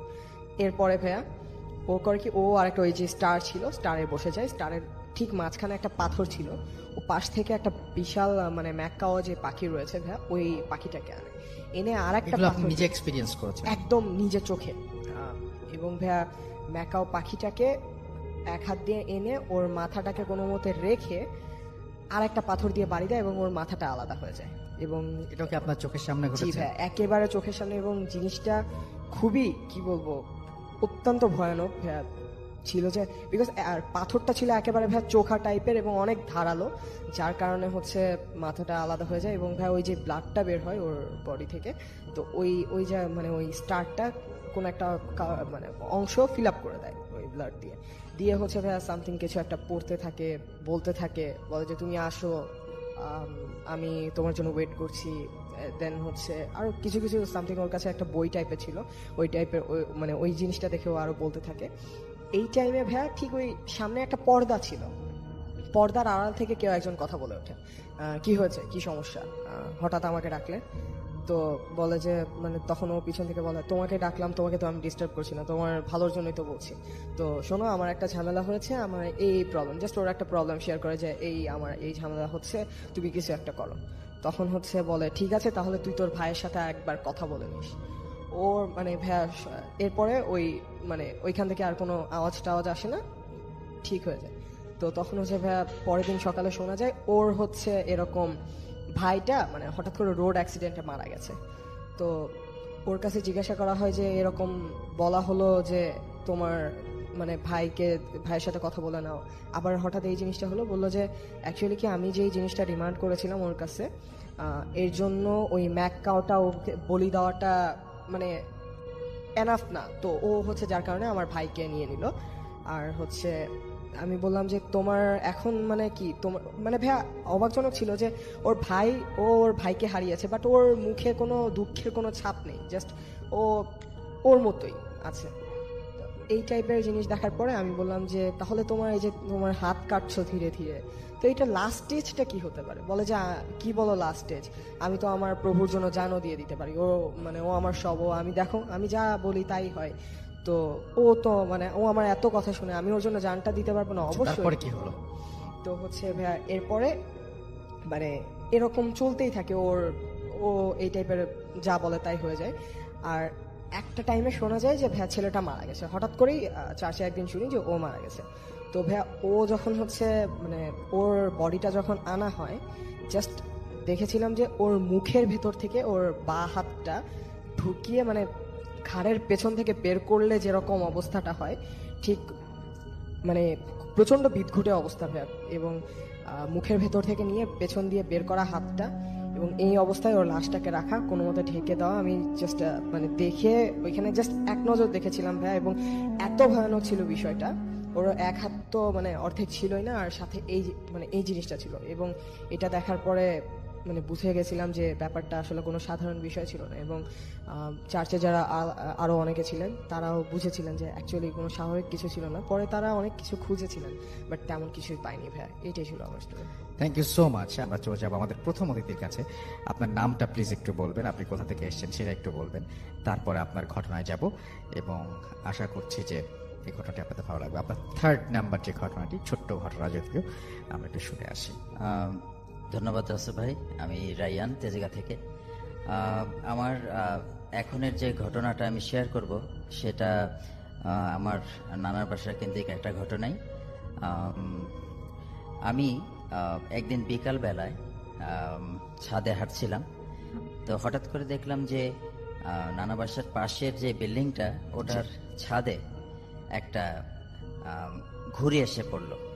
তো আমি নানা বাসা থেকে নেমে ওই বিল্ডিংটাতে যাবার জন্য যখন সিঁড়ি দিয়ে উঠছি, তো অলমোস্ট যখন 4 তলায় উঠে গেছি, তো আমি সিঁড়ির জানালা দিয়ে একটু নিচের দিকে দেখলাম যে কিরকম দেখা যায় উপর থেকে নিচটা। তো অল অফ এ সাডেন আমি যখন ঘুরলাম ছাদের দিকে উঠবার জন্যে, হঠাৎ করে দেখতে পাচ্ছি যে চারদিক একেবারে বন্ধ, চারদিকে শুধু দেয়াল, কোনো সিঁড়ির অপশন নাই, এবং একেবারে বদ্ধ একটা জায়গা। আমি গ্লাসের দিকে বেশ কয়েকবার ধাক্কা দিলাম, ওয়ালে ধাক্কা দিতে থাকলাম, বাট কোনো দিকেই কোনো আমি পথ পাচ্ছি না উপরে যাবার বা নিচের দিকে যাবার। এরপরে যখন আমি আবার ঘুরে সিঁড়ির ওই জানালার দিকে ফিরলাম, এরপর হঠাৎ করে ঘুরে আবার দেখি ঠিক আগের মতোই উপরে ওঠার সিঁড়িটাও দেখতে পাচ্ছি, নিচে যাবার সিঁড়িও দেখতে পাচ্ছি। তো এই অবস্থাতে আমার মধ্যে আর কোনো মানসিকতা কাজ করলো না যে আমি আবার ছাদে যাই। ওই অবস্থায় নাই তখন। আমি দৌড় দিয়ে নিচে নেমে আবার আমার নানার বাসায় চলে গেলাম। এটা ছিল আমার থার্ড ঘটনাটা। Thank you so much. আমরা চলে যাব আমাদের পরবর্তী অতিথির কাছে তার ঘটনাটি শোনার জন্য। আপনার নামটা প্লিজ একটু বলবেন, তারপর আপনার ঘটনায় যাব। আরেকবার বলতে হবে। আসসালামু আলাইকুম রাসেল ভাই, আমি ওমর ফারুক। জি, আমি এসেছি মিরপুর 12 থেকে। ভাই আমি যে ঘটনাটা বলতে যাচ্ছি এটা একটা গ্রামের ঘটনা। মানে এটা হচ্ছে আমি যে গ্রামে থাকি ওই গ্রামেরই। তো এটা হচ্ছে পিরোজপুর জেলার জিয়ানগরের মধ্যে পড়েছে। গ্রামটার নাম হচ্ছে পদ্মাশী গ্রাম। আচ্ছা। তো আমাদের ঘটনাটা যেটা ঘটেছে আমাদের বাসা থেকে ইমিডিয়েট কাছে ওই বাড়িটা। তো ওই বাড়িটা ছিল হচ্ছে ভাইয়া মানে একটা ছাড়া বাড়ি টাইপের, মানে বাড়িটা অনেক বড় একটা বাড়ি, শুধু গাছপালা দিয়ে ভরা। আর বাড়িটার মধ্যে দুটো ঘর ছিল, একটা ঘরে কেউ থাকতো না। তারা হচ্ছে শুধু ঘরটা ছিল, বাট ঘরের যে লোকজনগুলো তারা হচ্ছে গার্মেন্টসে চাকরি করার জন্য চট্টগ্রাম ওখানে থাকে। আর যে ঘরটা ছিল ওটা মোটামুটি কোথাকার ঘটনাটা আরেকবার সবাইকে বলেন। এটা হচ্ছে বলা যাবে? হ্যাঁ, পিরোজপুর জিয়ানগর, গ্রামটার নাম হচ্ছে পদ্মাশী। যে গ্রামের ঘটনা বলছেন তো সবাই, তো গ্রামের ঘটনা অলরেডি চলে এসে থাকেই প্রতিপদ বলেন। তো হচ্ছে ওই যে বাড়িটার কথা বলছিলাম আমি, বাড়িটার সাইড দিয়ে হচ্ছে একটা খাল চলে গেছে। ওই খালের সাইডে হচ্ছে বড় একটা বাগান বাড়ির মধ্যে যা যা আছে হচ্ছে সুপুরি গাছ, নারকেল গাছ, বাঁশঝাড়, তারপর কচু ক্ষেত, এরকম বড় দুই একটা পুকুর আছে। মানে বাড়িটার মধ্যে যদি হচ্ছে দিনের বেলাও কেউ ঢুকে অন্ধকার একটা ভাব বা হচ্ছে পাখির ডাক, মানে খুব একটা ভয়ানক একটা ভাব আছে। তো ওই বাড়িটায় থাকতো হচ্ছে দুজন থাকতো, মানে মুরব্বী থাকতো দুজন, স্বামী স্ত্রী। আর ওনার দুটো ছেলে, ওনার ছেলে মেয়ে টোটাল আমি শিওর বলতে পারছি না, কিন্তু দুটো ছেলে হচ্ছে আমি চিনি যাদেরকে। তারা হচ্ছে ওই তাদের বাড়ি থেকে, গ্রাম থেকে 5-6 কিলোমিটার দূরত্বে থাকে, ওখানে চাকরি করে। আচ্ছা। তো ওই মুরব্বী উনি বাড়িতে থাকে, উনি আর ওনার বউ। তো বাড়িতে থাকার কারণে ওনাকে তো সবকিছু বাড়ি দেখাশোনা করে রাখতে হয়। আর বাড়িটা হয়তো বা তাদের জমির সমস্যা ছিল, এই জন্য বাড়ি করে দেওয়ার জন্যই থাকতাম। তো সমস্যা যেটা হলো সেটা হচ্ছে যে উনি যে ওনার বাড়ির টিন ছিল মানে খুব স্বাভাবিকভাবে লাগানো ছিল। তো ঘরের পাশে একটা গাব গাছ ছিল আর কি, পুরনো একটা গাব গাছ ছিল। উনি মানে চিন্তা ভাবনা করলো যে গাব গাছটা কেটে ফেলবেন, কারণ ওনার টিনের ক্ষতি হচ্ছে। তো উনি এরকম চিন্তা ভাবনা করলেন, কিন্তু ওই কিছুদিনের মধ্যে উনি রাত্রে স্বপ্নে দেখলো যে মানে মুরব্বী টাইপের একজন লোক, দরবেশ টাইপের, স্বপ্নে ওনার সামনে এসে বলছে যে তুমি যে গাছটা কাটতে চাইছো গাছটা কেটো না, কারণ তোমার যেরকম একটা থাকার স্থান আছে, এটা একটা থাকার স্থান আমার, সো এটা তুমি কেটো না। আচ্ছা। তো উনি ওটাকে সেরকম ইয়াতে নিল না, চিন্তা করলো যে স্বপ্ন তো উনি গাছটা কেটে ফেলে। আচ্ছা। এরপরে ওনার সাথে আর কি যে মেন ঘটনাটা শুরু হয়, ওখানেই থেমে যেতে পারতো আর কি। তো রাসূল ভাই ওই যে মুরব্বী উনি ওই দিনের পর থেকেই মানে ওই দিন রাত্রি উনি হচ্ছে টের পায় যে ওনার সাথে বাইক মানে বাইরে দিয়ে ওনাকে কেউ ডাকতেছে। এটা ওই দিন শুধু উনিই শুনছে যে ওনাকে ডাকতেছে, তো উনি কেয়ার করেন না, উনি ঘুমায় গেছে। এরপর দিন ঘটনা বাড়তেছে, যেটা হচ্ছে যে ওনাকে একদিন রাত্রেবেলা 1-1:30টার দিকে ওনাকে হচ্ছে মানে ঘুম থেকে ওনাকে উঠে নেওয়া হয়েছে আর কি। তো ওনার বউ ছিল তো পাশে, ওনার স্ত্রী হচ্ছে হঠাৎ করে দেখলো যে উনি পাশে নেই। তো উনি চিন্তা করলো যদি বাইরে বের হয় আমাকে তো অবশ্যই নক দিবে, বা একা একা তো উনি বাইরে যাবে না, তো বড় বাগান বাড়ি। তো উনি যে গ্রামে হারিকেন বলে আর কি। আচ্ছা। তখন তো কারেন্ট ছিল না, এখনো মানে খুব রিসেন্ট কারেন্ট গেছে, মানে অজপরা টাইপের একটা গাছ ছিল ওটা। তো উনি হারিকেন নিয়ে নেমে হচ্ছে ওনার মানে আশেপাশে খোঁজাখুঁজি করে একা একা, যখন না পায় তখন হচ্ছে মানে চিৎকার চেঁচামেচি শুরু করে। তো শুরু করার পর আশেপাশ দিয়ে মানুষ আসে, মানুষজন এসে হচ্ছে দেখা যায় যে ওনাদের যে বাগান বাড়িটা, যে গ্রামে ভাইয়া ওটাকে মানে বেড় বলে থাকে আর কি, এটা সবাই বুঝবে না হয়তো। আচ্ছা। আর শহরে আমরা লেক বলে থাকি। আচ্ছা। জায়গায় লেক টাইপের কিছু ছিল, তো ওনাকে ওই লেকের মধ্যে পাওয়া যায়। উনি ওই জায়গায় আছে, মানে খুব খারাপ অবস্থায় আছে, গায়ে কাদা মাখা পানির মধ্যে। ওখান থেকে ওনাকে রাত্রে উদ্ধার করা হয়। তো উনি কিছুই বলতে পারছিল না, জিজ্ঞেস করার পর যে কি হয়েছিল। তো ওই দিন গেল। তো আর উনি হচ্ছে এবার যখন রাত্রে ঘুমাতো দেখতো যে আমি বলছি যে ওনাদের যে ঘরটা ছিল, ঘরটা হচ্ছে খুবই নর্মাল ছিল, নামের ঘর ছিল। কিন্তু উনি ওই রাত্রেবেলা যখন ঘুমাইতো, যে চাঁদের আলো পড়তো, উনি দেখতে পাইতো যে ওনাদের বাড়ির মানে অনেক বড় বড় গাছ ছিল, তো ওই ফাঁকা দিয়ে দেখতো যে কোনো গাছ দিয়ে ওনাকে ডাকতেছে বা ওনার দিক তাকে বিদ্যুৎ ভাবে হাসাহাসি করতেছে। তো এটা দেখার পর আর উনি এই যে টর্চারটা হয়েছে, এরপর উনি অনেক অসুস্থ হয়ে পড়ছে। এরপর ওনার ছেলে আসছে, ছেলে আসছে, ওনার নাতাতি আসছে, সবাই বাড়িতে ছিল। হঠাৎ করে আর একদিন ওরকম, মানে ওই দিন রাত্রে কেউ খেয়াল করে না যে উনি নাই। সকালবেলা ফজরের দিকে হচ্ছে ওনার যে নাতি ছিল, নাতি হচ্ছে বাথরুমে গেছে আর কি। আর ভাইয়া গ্রামের যে কিছু কিছু বাড়িতে এখনো হয়তোবা দেখা যায় যে বাথরুমটা খুবই নর্মাল, মানে হচ্ছে সুপুরি গাছের যে হচ্ছে পাতাটা ওটা দিয়ে হচ্ছে মানে চারদিক দিয়ে বেড়া দেয়া আর কি, ওই রকম গাছ দিয়ে করা। গ্রামে এরকম এখনো বাথরুম ওগুলো আছে। তো ওই টাইপের একটা বাথরুম ওই বাড়িতে ছিল। তো ওই যে ওনার নাতি সকালে ফজরের আগে দিয়ে উনি মানে ওয়াশরুমে গেছে। বাথরুমে যাওয়ার পর দেখে যে ওর যে মানে দাদু ছিল উনি ওই বাথরুমের মধ্যে পড়ে আছে, তার সমস্ত গায়ে হচ্ছে ময়লা। তো এটা দেখার পর ও তো সবাইকে ডেকে আনার পর ওখান থেকে উঠানো হয়, গোসল করানো হয়। আজকেও সেম কাহিনী, উনি কিছু বলতে পারতেছেন না যে উনি ওই জায়গায় কিভাবে গেল। এরকম হওয়ার পর ভাইয়া এই যে এর মধ্যে আরো দু একদিন ওনাকে এরকম রাত্রেবেলা নিয়ে যাওয়া হয়েছে। তো সবাই এবার ওনার বাড়িতে সবাই চলে আসছে এই কাহিনী শোনানোর পরে। তো এরপর হচ্ছে ওনাকে হচ্ছে ডাক্তার দেখানো হলো। তো ডাক্তার দেখানোতে কোনো লাভ হয়নি ভাইয়া, উনি হচ্ছে কিছুদিন পরে আস্তে আস্তে করে মানে অসুস্থ হয়ে মারা গেছে। তো ভাইয়া এখানেও ঘটনাটা শেষ হলে কিন্তু পারতো, বাট যেটা শুরু হলো যে উনি মানে মারা যাওয়ার পরে ওই বাড়িতে যেটা হতো, ওনার কিন্তু স্ত্রী ছিল, উনি তো মারা গেল। তো দেখা যেত যে ওনার রূপ নিয়ে, আচ্ছা আরেকটা জিনিস মিস করছি, সরি ফর দ্যাট। সেটা হচ্ছে যে উনি যখন মারা যাওয়া হয় ওনাকে নিয়ে যাওয়া হচ্ছিল যে তার ছেলেরা যে শহরে থাকতো ওটা হচ্ছে 5-6 কিলোমিটার দূরে, ওখানে হসপিটালে ওখানে ডাক্তার দেখানোর পর ওখানেরই একটা সরকারি কবরস্থানে ওকে মাটি দেওয়া হয়। তো এটা কিন্তু ওনার এই গ্রামের বাড়ি থেকে 5-6 কিলোমিটার দূরে। তো ওখান থেকে উনি তো আর এখানে আসা সম্ভব না, ওনাকে ওখানেই মাটি দেওয়া হয়। কিন্তু যেটা দেখা যায় যে পরের রাতগুলোতে সন্ধ্যার পরেই দেখা যায় যে ওনার আকৃতি ধরে ওই ঘরটার আশেপাশে ঘুরতেছে, ঘরটার মধ্যে উঠতেছে, মানে উঠতে চাচ্ছে, ঘরের মধ্যে উঠতে পারতেছে না, কিন্তু ওর আশেপাশে ঘুরতেছে সাদা কাপড় পরা। তো এটা ভাই খুব বাজে একটা সিচুয়েশন হয়ে গেছিল গ্রামে। তখন আমিও ওখানে ছিলাম গ্রামে, তখন আমি ওখানে অনেক আগের কথা, তো মানে 3-4 বছর হয়েছে। আমি তখন এসএসসি কমপ্লিট করি, তখন ওই জায়গায় একটা স্কুলে পড়ি আমি। তো ভাইয়া যেটা হয়তো সন্ধ্যার পরে ওই বাড়ির আশেপাশ থেকে মানে ওই বাড়ি থেকে একটা গন্ধ বের হতো, কিরকম কাপড় চুপড় পোড়ালে যেরকম একটা গন্ধ বের হয়, খুবই বাজে একটা গন্ধ ছিল, এরকম একটা গন্ধ বের হইতো। আর ওনাকে যখন মাটি দেওয়া হয় ওর পর থেকে ওই ঘরে কেউ থাকতে পারতো না। ওনার বউ হচ্ছে ওনার যে ছেলের ঘরটা ছিল পাশে ওই ঘরে থাকতো। কিন্তু উনি বারবার একটা কথা বলতো যে ওনার বউয়ের নামটা আমি উচ্চারণ করছি না, কিন্তু ওনার বউয়ের নাম ধরে বলতো যে আমি ওকে নিয়ে যাব, এরকম বলা হতো।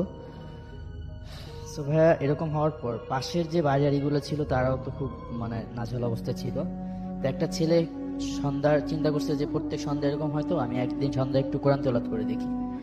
তো ও কোরআন তেলাওয়াত শুরু করছে।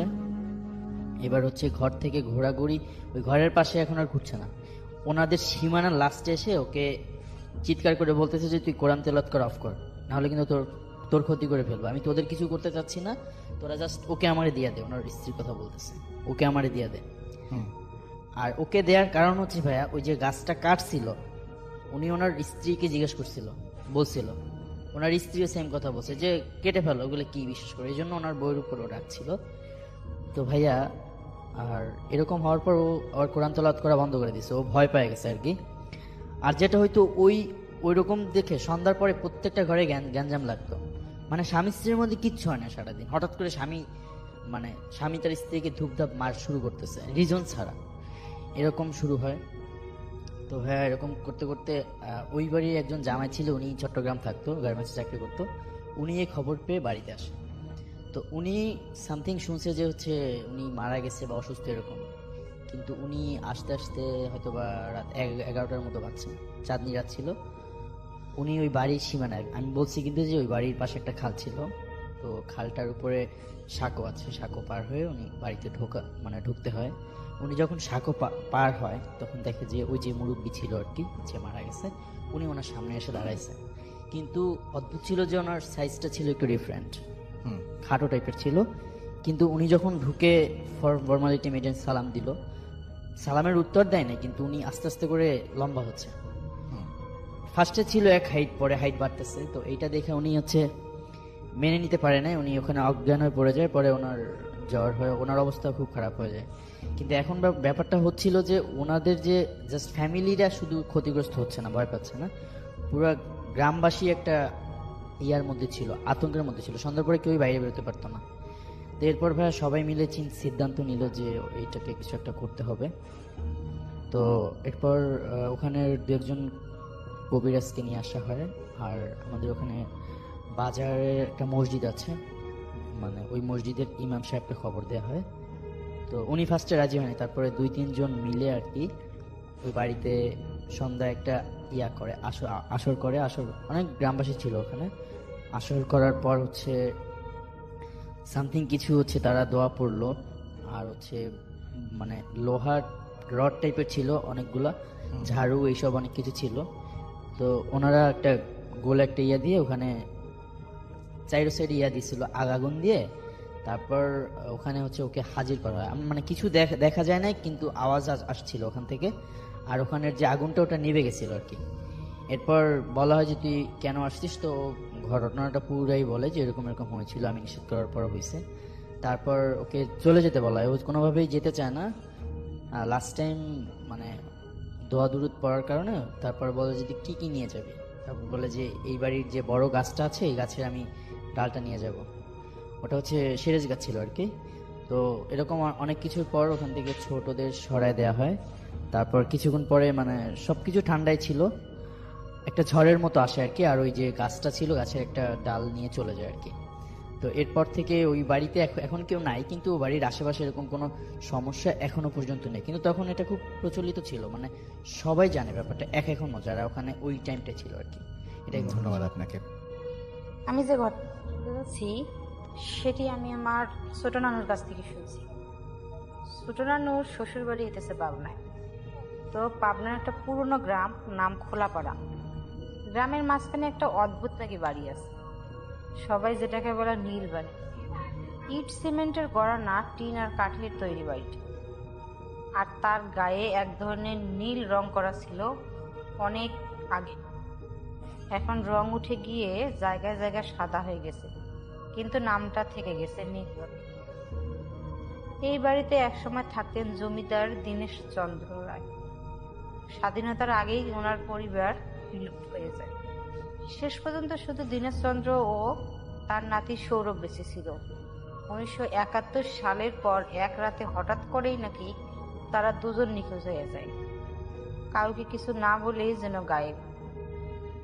শুধু সকালে বাড়ির বারান্দায় রক্তের ছোপ দেখা যায়, আর পিছনের পাতায় ঘরের দরজায় অর্ধেক খোলা।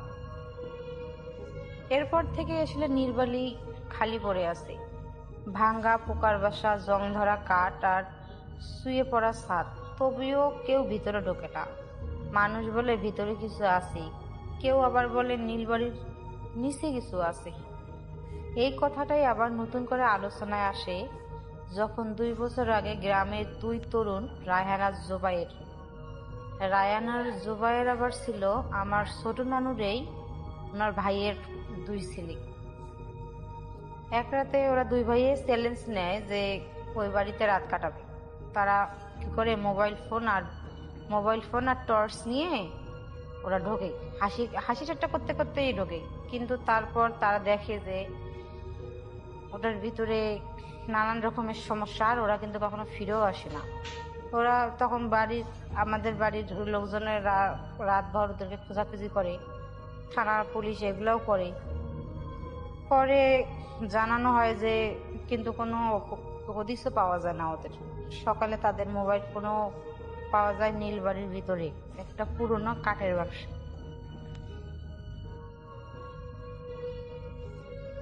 মোবাইলটা চালুই ছিল, কিন্তু পরে যখন অন করা পরে দেখা যায় যে রেকর্ডিং এর শেষ মুহূর্তে জুবাই চিৎকার করে বলছে, মাটির নিচে কিছু একটা নড়তেছে, এটা মানুষ না, এটা ভূত। এরপর শুধু একটা ভো ভো শব্দ করে ক্যামেরাটা নিচে পড়ে যায়। গ্রামের মুরব্বীরা বলে যে নীলবাড়ির নিচে একটা কুয়া আছে, সেই কুয়ার মুখ মাটি দিয়ে রেখে বন্ধ করে দেওয়া হয়েছিল 1947 সালের পর। তারা বলেন যে সেই কুয়োতেই কিছু নামানো হয়েছিল, যার জন্য পুরো রায় পরিবার ধ্বংস হয়ে যায়। আরেকজন বলেন যে কুয়ার নিচে এখনো দীনেশ চন্দ্র রায়ের কণ্ঠস্বর ভেসে আসে, রাতে ভুল করেছ তোমরা, এখন আর ফেরার পথ নেই। এরপর থেকে নীলবাড়ি পুরোপুরি তালাবন্ধ। সরকারিভাবে সংরক্ষিত পরিত্যক্ত সম্পত্তি ঘোষণা করে হলেও গ্রামের মানুষজন কিন্তু দিনের ওদিকে যায় না, সন্ধ্যার পর তো দূরের কথা। তবে কেউ কেউ বলে যেদিন নতুন চাঁদ ওঠে সেই দিন ঠিক রাত 12টায় নীলবাড়ির ভিতর থেকে একটা ছায়া নাকি বারান্দায় এসে দাঁড়ায়, হাত তুলে যেন কারো দিকে ডাকছে। আর এই সময়টাতেই মাটির নিচ থেকে শোনা যায় কোনো কিছু নিঃশ্বাস। দর্শক শ্রোতা, আশা করি আজকের প্রত্যেকটা বাছাই করা ঘটনা আপনাদের মাঝে ভালো লেগেছে। আরজে রাসেল ভাইয়ের সব থেকে বাছাই করা স্পেশাল ঘটনাগুলো আপনারা এই ভিডিওর মধ্যে শুনতে পারছেন এবং অসংখ্য এপিসোড এই চ্যানেলের মধ্যে আপলোড করা আছে।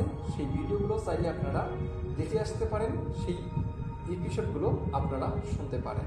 তো আপনারা যাতে খুব সহজে এই ধরনের বাছাই করা স্পেশাল ঘটনা শুনতে পারেন, এই কারণে বিভিন্ন জায়গা থেকে এই ঘটনাগুলো কালেক্ট করে তারপর আপনাদের মাঝে শেয়ার করা হয়।